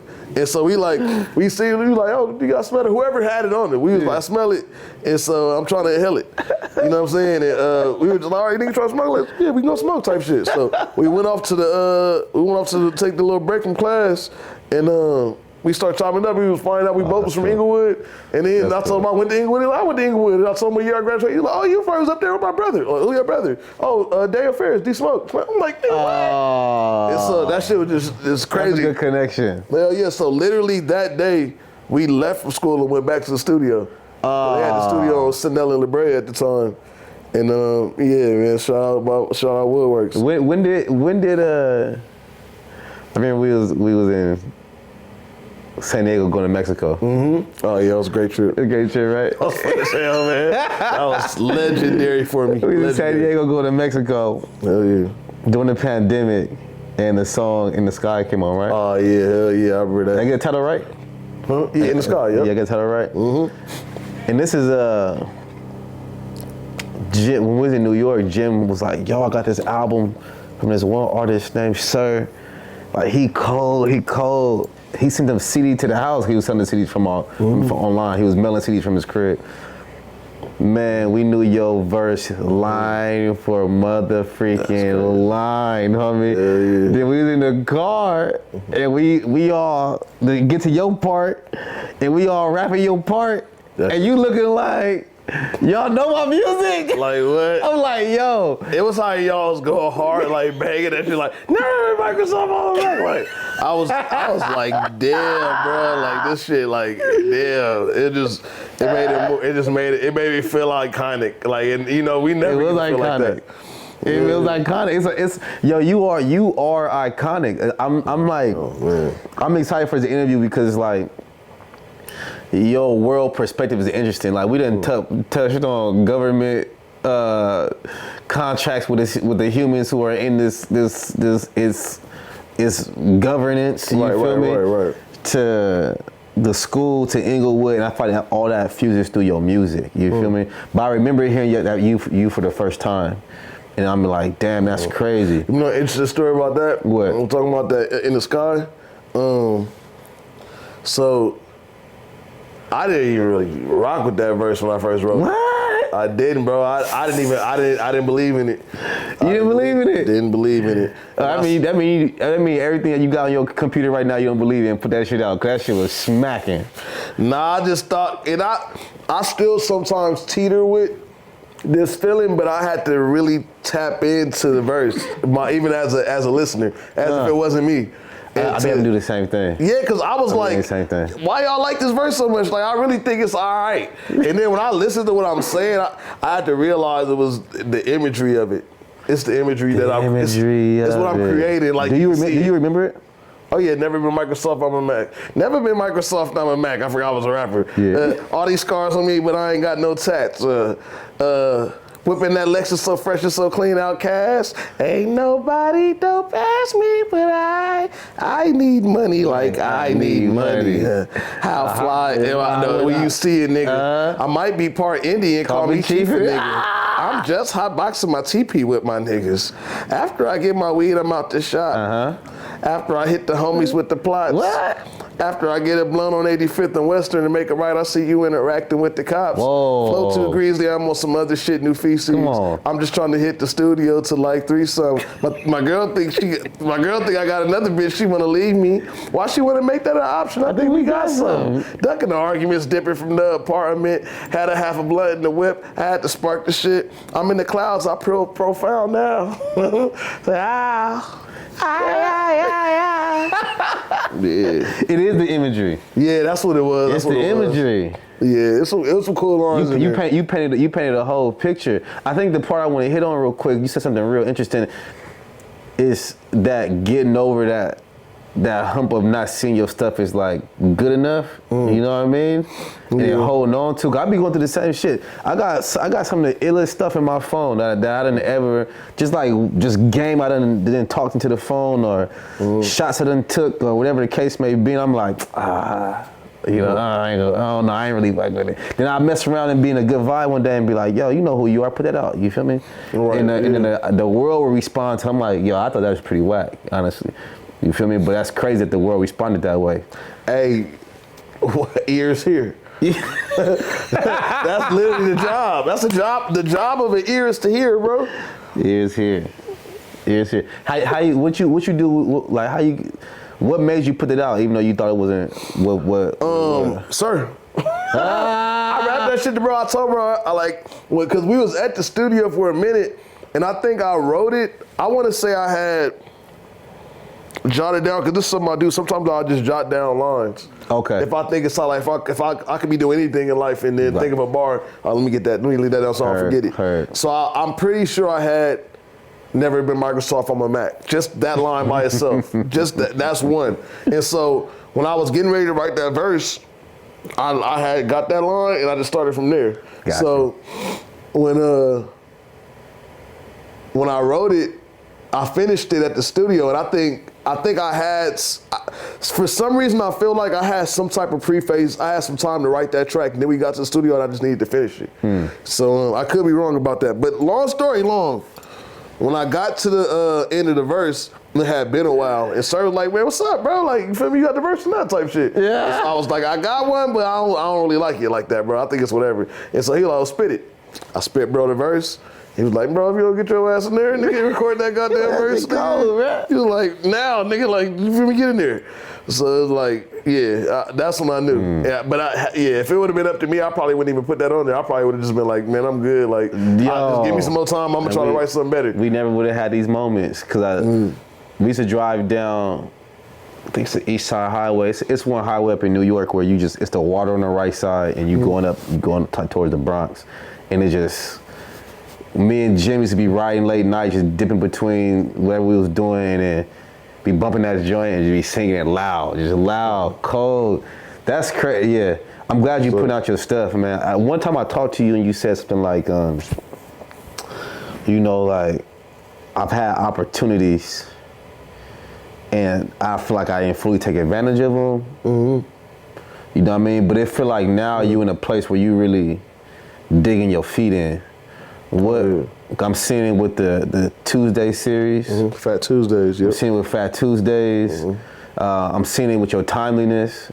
You was only 4 minutes late. It's like 5 3/4. 3/4, Yeah. you feel me? That was traffic. Because you know I stay about LA, yeah. No traffic, I stay about good 4 minutes away from you literally. Yeah. So I left at 3:20. It was like, I'm gonna be here in 5 minutes. Nigga, bro, everything told me that lied to me. Look, Obama lied to me, bro. lied. Yeah, the straight lie. It was like, nah, bro. But I'm seeing it in your energy. I'm seeing it in your execution. I'm loving the Fat Tuesdays.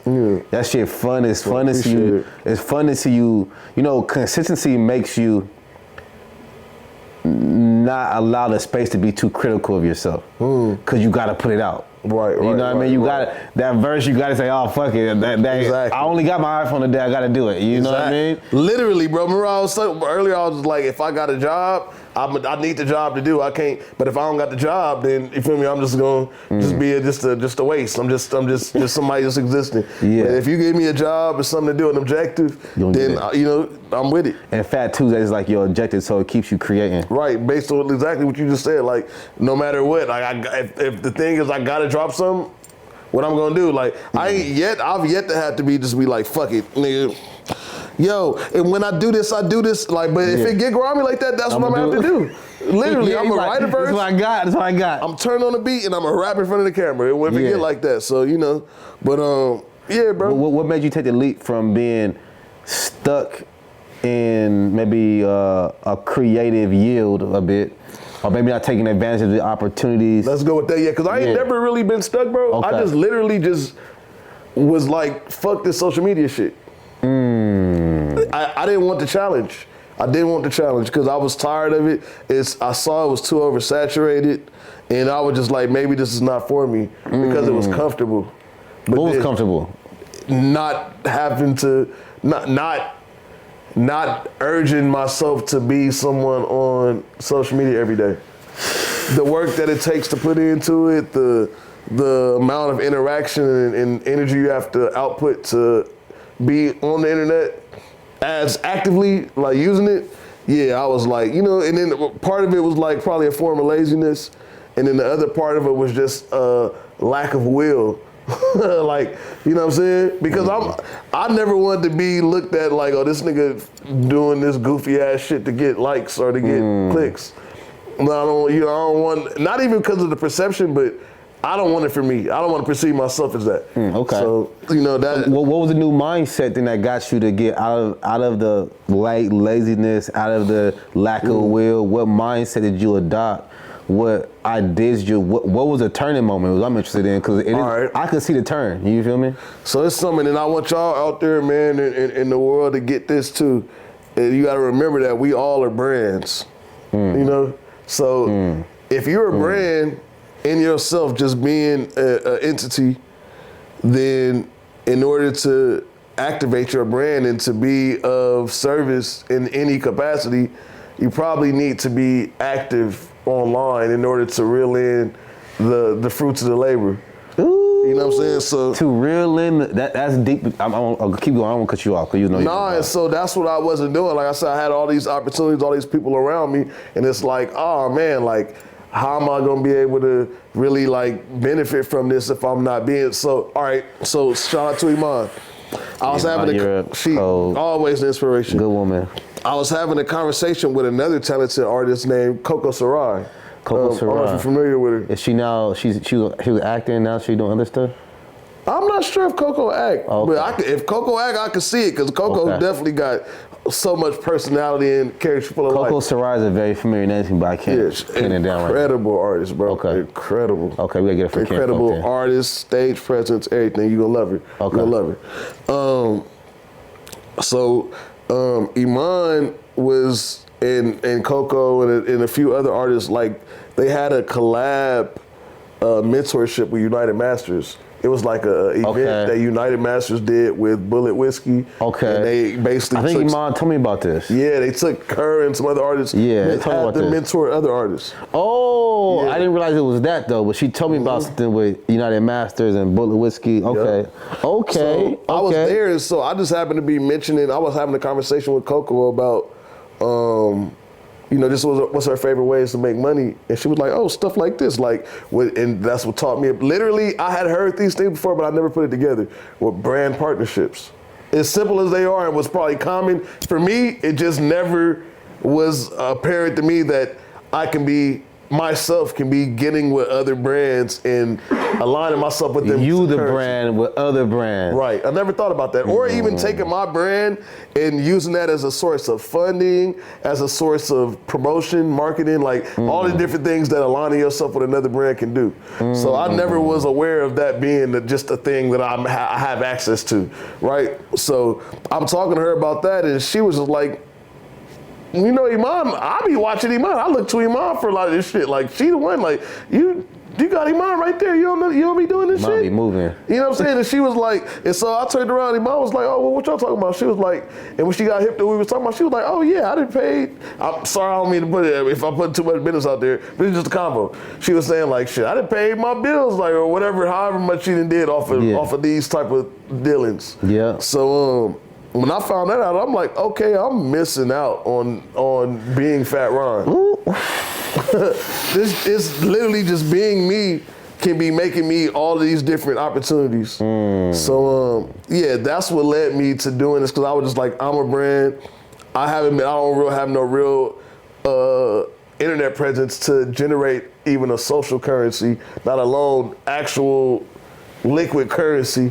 So I was like, let me create myself and give myself something to come to online that people can, you know, I can be of service to. So you said some things where it's like the social currency, it gives ways to the physical currency. Yes, that's what Iman gave to me. Because my thing was, all right, if I go on Instagram and I post a video, that's not gonna make me no money, right? She was like, all right, if you get 1 million views on the video on Instagram, that can make you all kinds of money. That's true. It's all about what you do with that. True. That's the social currency is what it is online, and it's what you take that social currency. And you leverage it. Yes. And I think what you said that really got me excited for tomorrow and the rest of the week and the rest of life is like, your brands, you gotta activate it. You gotta activate yourself. Right. I'm thinking about like, I do think we can be creative for creative sake. You feel me? You can just create in your basement, in your room, and nobody hear it. But the gifts you got is meant to also be experienced by other people. Right. So I've noticed the more that I give my gift away, the more spiritual currency I got too.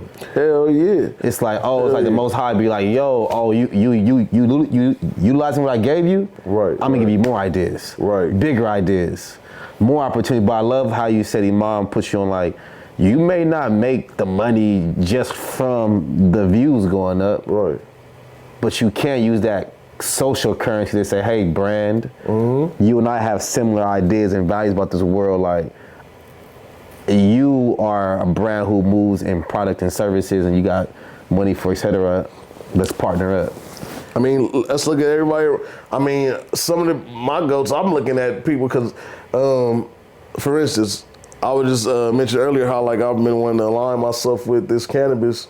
Yeah. And so I'm thinking like, well, how can I align myself with working with children to help them do that, but still also, Children that smoke weed? I was smoking weed as a child for sure. I just want to tell y'all, world, I might not have always been raised right all the time, but you know what? God was with me, and go ahead. But yeah, it's ways to align. It's ways to align this. Like for instance, all right, so. Look, cause I was there. Hold on, what I was saying? Cause you had asked me something. No, I fucked you up. You said you had asked me something about you was talking about you was aligning with the it was something you asked me before that made me go there. We were talking about branding, and I was social currency. Yeah, and I was saying it's a way about you activating yourself, is you activating your spirit, and the more you put yourself out there, the more opportunities you get. Yeah, I don't remember exactly where I was going with it. It's all good, but all I know is I know that this branding shit is important, bro. Well, I think I'm in a space where I'm like, this podcast for me is a part of that too, because I do so much in so many different worlds, from education to well-being, spiritual to art and music. And when I'm in a space, I'm present in that space. I'm not talking. If I'm in the music space, I'm not talking about what I do in the wellness space. If I'm in the education space, so there's sectors of my worlds who literally don't know that there's other things that exist. You feel me? Like, I don't even know Dom as he comes out with his whole team and does retreats for his app. Don't know nothing about the art shit. You feel me? Right. But I think as you are, I'm looking at you and looking at Iman, and I'm like, y'all rocking.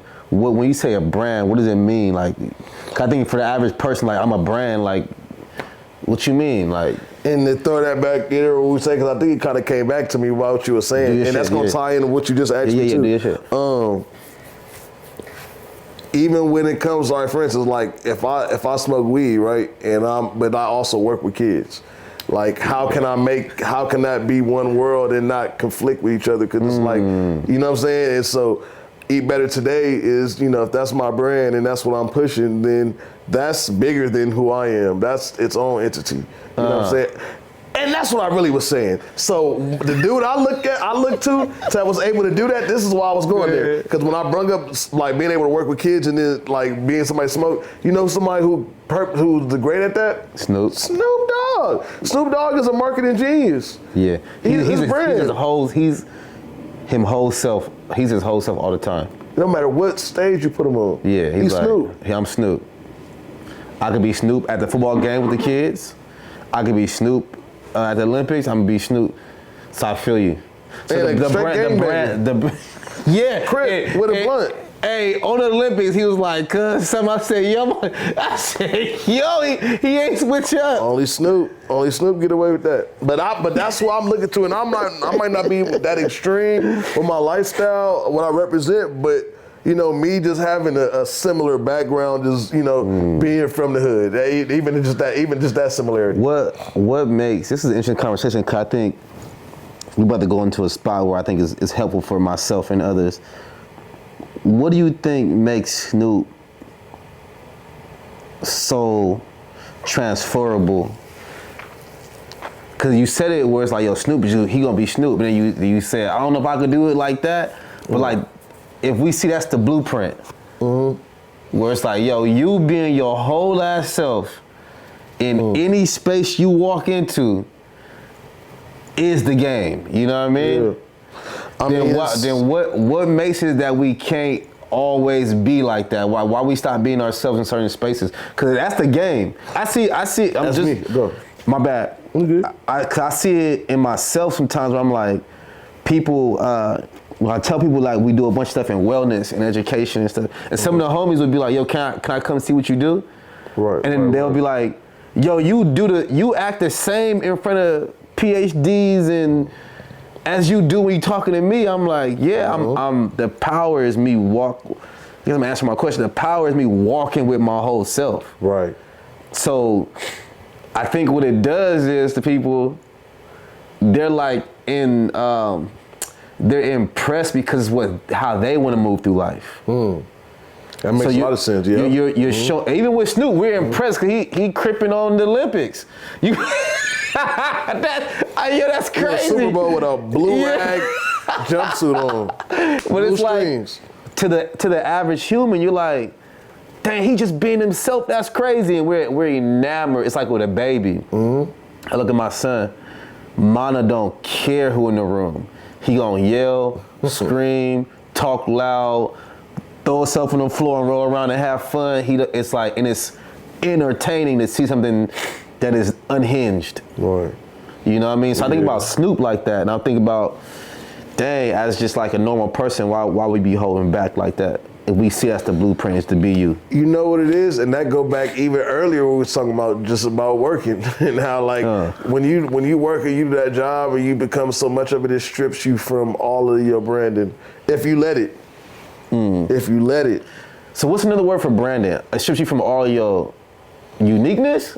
Yeah, that's a great word too. But it's the words that could be more detailed than what we're talking about. That could be a place of that's like a perfect mid-range in between branding and uniqueness. What would the words be? I think values. Maybe that's that too rigid of a word. Yeah, because it's just the idea of knowing that your business is what you do. So let's say is what you do. Yeah, that's what all of our businesses is what we do. Okay. It's a guy called. Okay, it's a few of them back.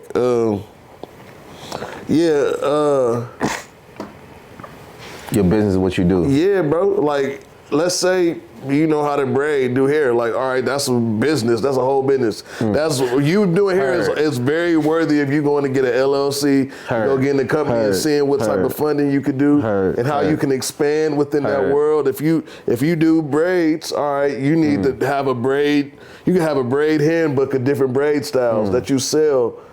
You know what I'm saying? That's another stream of revenue outside of you providing just different services from what you know how to do. So the brand it's the packaged gifts that you have, or the packaged expression. It's the package of everything that you do.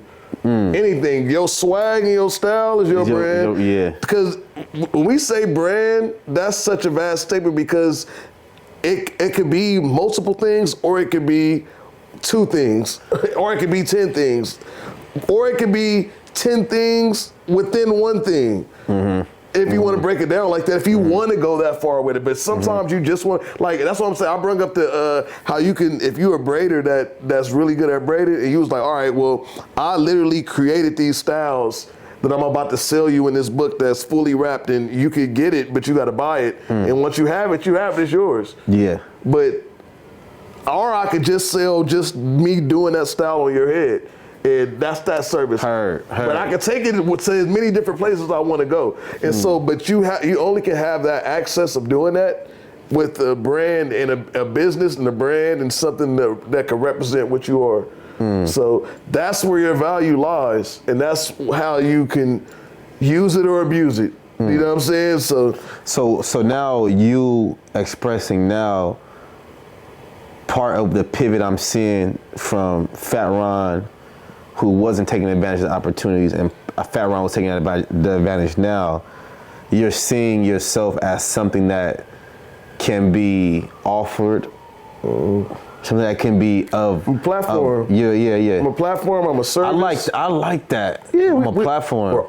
Dom, you're a platform. I like that. What? I agree. I don't know a platform in this room that I can see. Nigga, I can put 10 mirrors up and look at me. But nigga, I gotta turn the mirror to you, nigga, because you a platform like a motherfucker. You're the exact example of what I'm saying. Why you say that? Because you're multifaceted for one. Yeah. And you put your service in different things. Like, you're not just like, okay, yeah, I do this. Like, even if you are just saying I do this on the outward place, anybody around you know you don't just do that, That's nigga. true. Yeah. So, and if you wanted to, you could easily put yourself out there in that same light in these other places. Exactly, yeah. So I like the platform. I feel like platform, and another word for platform that's takes care of the same feeling for me that platform does, but it's a totally different infrastructure, is a vessel.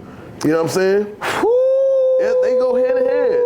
Her, yeah, this okay. I see, cause I be needing help breaking down the brand work. Sometimes I don't relate to the word enough to like really break it down. But I love what you said about you. Vessel is the spiritual level of it. Platform is the branding and the business level of it.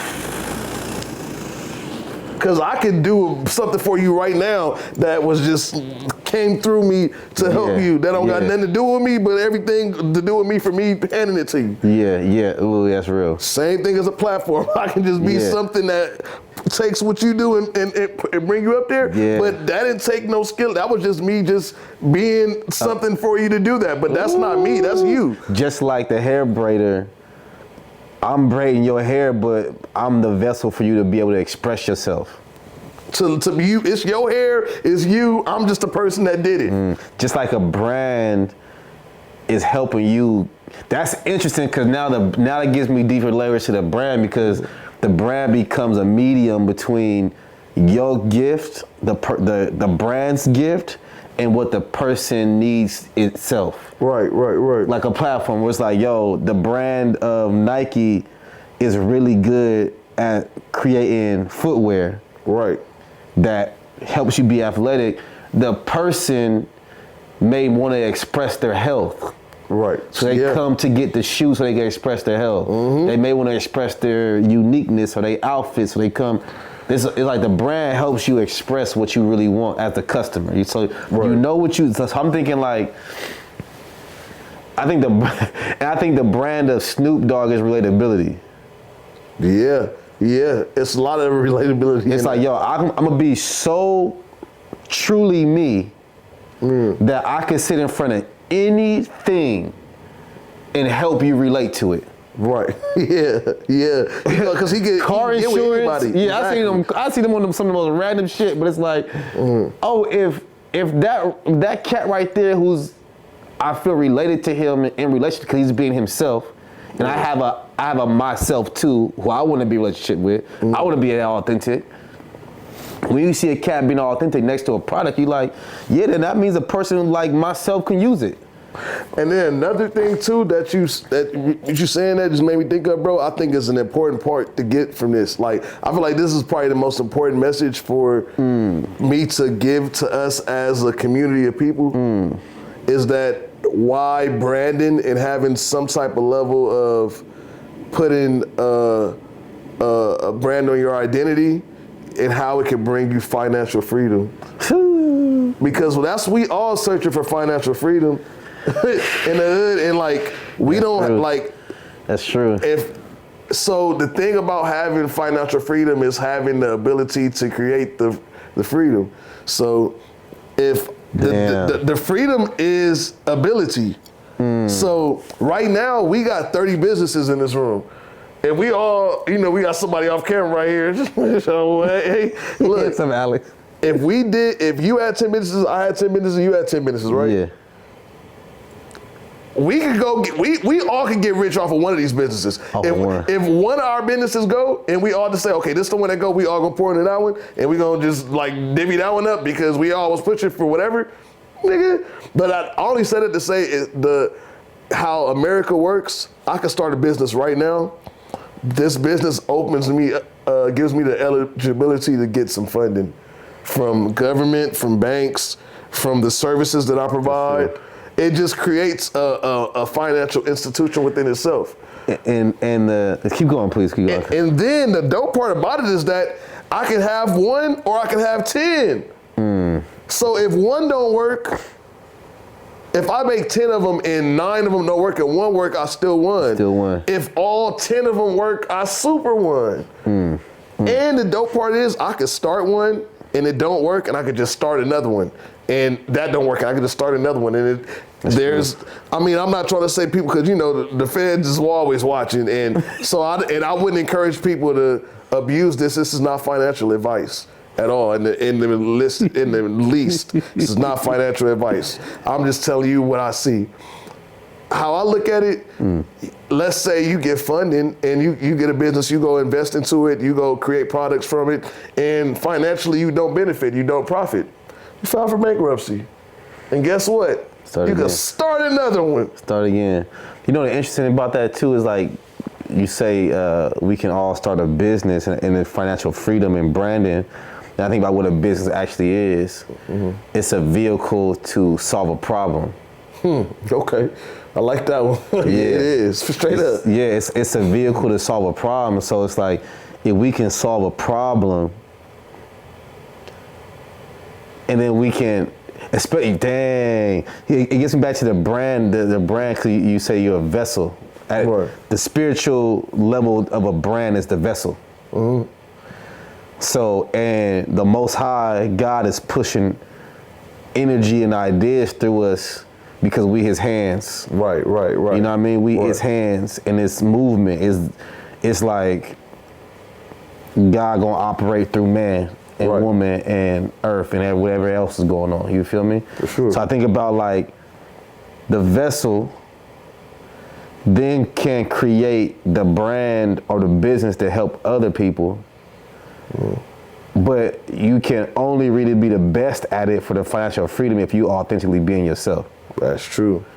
The key word, that's why I like you can only be the best at it. Because some people do foolish shit with their brands to get bread. Yeah. So, and it always collapse. Every time. Yeah, I think about the dude who, I can forget the brother's name, Samson Sum or You talking about Diddy? No. I mean, that's the easiest, obvious. Yeah, but that's the easiest one. Easy call out. But there's another I think a white dude. He started like a crypto, Samsung. This dude made like one of the biggest cryptocurrencies of the last 10 years. Billionaire, quick. Ended up doing like 20, 30 years in jail. And I'm like, was he frauding? They say he was frauding, but I honestly, just like the Donald Trump thing, people want to take him out. He did something where he was trying to become the only cryptocurrency that was like validated through the government. But to do that, he was going to throw all the other ones under the bus. They got wind of it, they turned on him, and then ended up getting him some fraud stuff. But that's what he did. He was too greedy with it, honestly. But like a Diddy though, I don't know if Diddy is really mess with men and et cetera like they say he do. Yeah, right. I don't know. You feel me? There's a lot to say he does, but I don't know. But I do believe in my heart of hearts that Diddy's downfall came from him not feeling comfortable being himself. I can see that.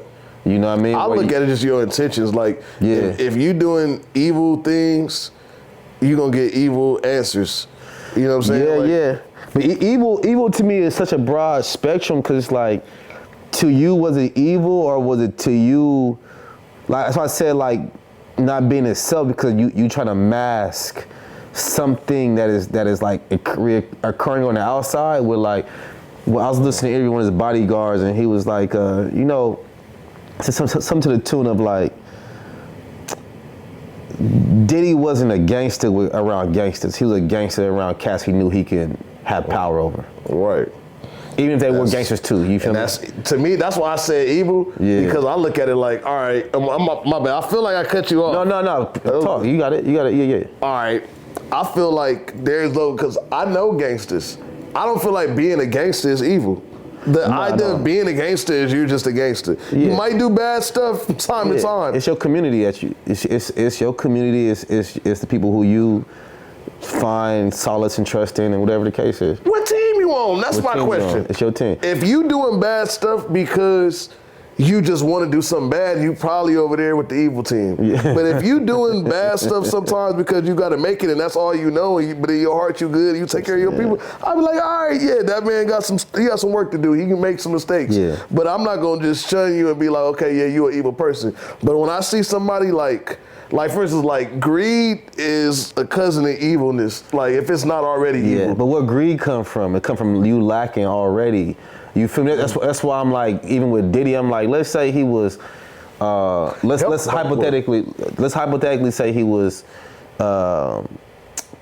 sexually abusing people by using his power, right? Right. Like, I'm gonna hold this over your head so that you do this for me. Right. And what I'm holding over your head comes with an agreement of secrecy, cause I don't want people to know what I'm really into.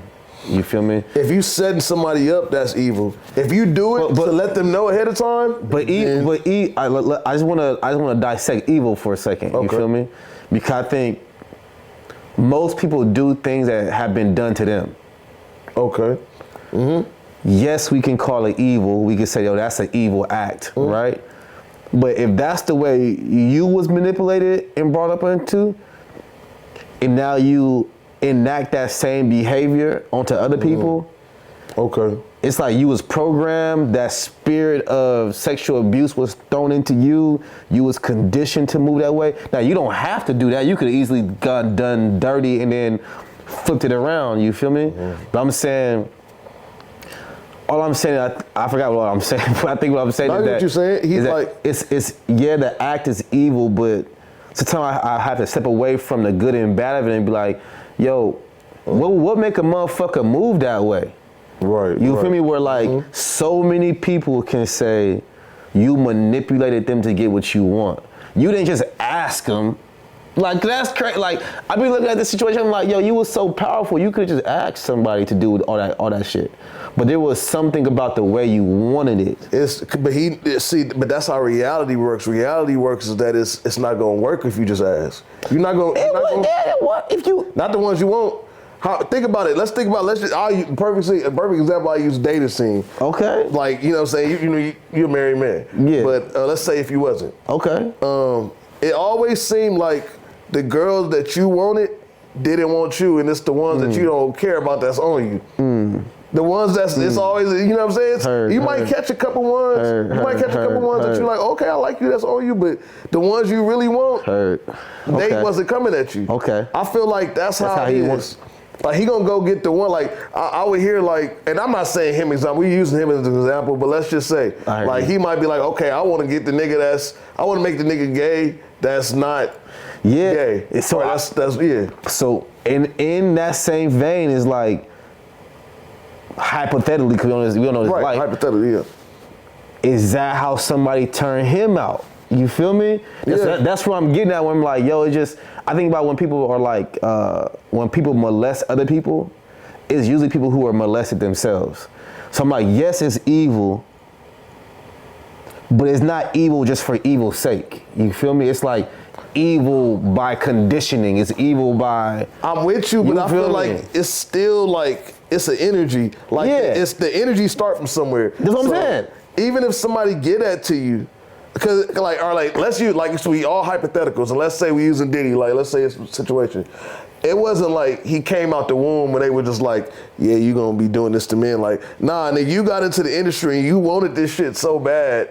And I think that's where the root come from. Somewhere in their area, maybe not exactly there, but it's somewhere in there that start with him. That made him decide to even go for certain shit and be like, okay, for him to even be in the opportunity zone. This sounds wild, but it's not. So just y'all calm yourself down, listen to the whole thing. I think sometimes people put themselves in the opportunity zone to be taken advantage of. Yeah, hell yeah. Where it's like, and I think it comes a lot of times from thinking that your power or your access to something comes from outside yourself. Oh my God, man, I wish you could scream that to the world, bro. Yeah. Oh my God. It's like, yo, I have to let this person do this so I can get this. And then you put yourself in a situation where you're then regretting them and then maybe even wanting somebody else to feel what you felt, so you go do it to another person, or you get conditioned to be utilized because you felt like your opportunities came through another person and they didn't come from you being a vessel connected to the Most High, where like you can literally create the opportunities if somebody was to shut the door on you. So I could see, cause you right. I do. Yeah, I hear you. No, I mean, and it's a revolving door, bro. It's a revolving door because there's so many different angles we can bring it from. But I know for sure that a lot of people, like, that's why I tell a lot of women that I come across in the industry, like, your power is greater than a lot of people because, like, what you protect is your leverage in the industry as a woman. What you protect is your leverage. Oh, hell yeah. What you mean by that? That's deep. I think I agree with you, but what you mean by that? So, like, you just theoretically, we would want to protect our assets in life in general. Yeah, so usually your assets is what you have to leverage with. So, you know, if usually let's say your talent is your leverage, right? Or your numbers is your leverage, or whatever these different things. These are things that need to be protected.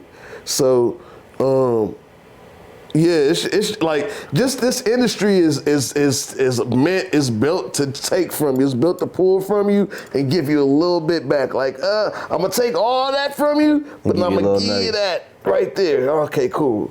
Like, I do think we're in a reckoning. I think the music industry had to collapse economically to loosen the power. It's like America. If the colonized nations of the world wanted to rise up, they would first have to find a way to destabilize America. And you're not going to do that with hand-to-hand combat and war, because we just technically savvy like that. Right. But you would do it by crippling America economically, so it naturally became weaker, so you can build something else. So I think with the music industry, we're seeing, all right, streaming ain't made the big threes and the investors and that the money they thought they was gonna make. You feel me? So now folks is like really trying to figure out how we really making money off music. You feel me? There's probably a few cats who's really eating. There's a lot of cats, especially with technology, because you honestly don't need a lot of people to run a technology business, especially in this day and age. But I think about everybody talking about, even in entertainment period, the money, where the money at? The actors, the money is gone. What's going on? And I'm like, it might just be written as a default to reset this motherfucker, where it's like, yeah, this shit gotta crash. Y'all got such a hold on culture. You got such a hold on psychic information. Like, I say psychic information in the tune of, when people say they're psychic, they're able to get into your brain and your soul without you giving them access. Like, you don't have to tell them shit, they could do it. You know what I mean? They can read you. Art is that powerful. Music is that powerful. Yeah. Movies are that powerful, where it can literally incept ideas and values and concepts into your brain. You know what I mean? But when an industry, entertainment, music, etc., has been moving off an unhinged or ungrounded set of values where anything goes, you feel me? I'm gonna program you, I'm gonna cultivate you in ways that are not positive for you. Karma is real, so at some point in time you gonna run out of foundation and you gonna eat yourself. So I feel like right now with music, that's what's happening right now with the industry of it, where it's like, I'm with you on that. People are trying to figure out how to make money from it, and like, damn, but I'm like, yo, I think you just ate yourself. They know, and see, it's such an unorthodox place because all the traditional ways of making money are still there. It's just that it's not coming from the same places.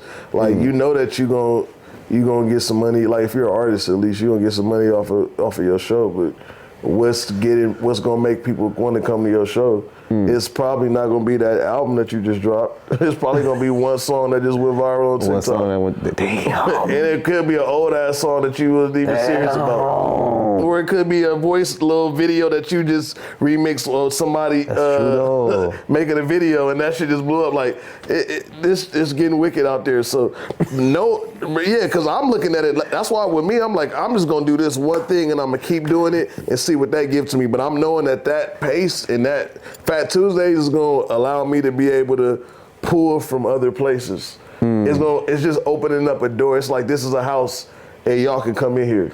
Yeah, it's easy to digest.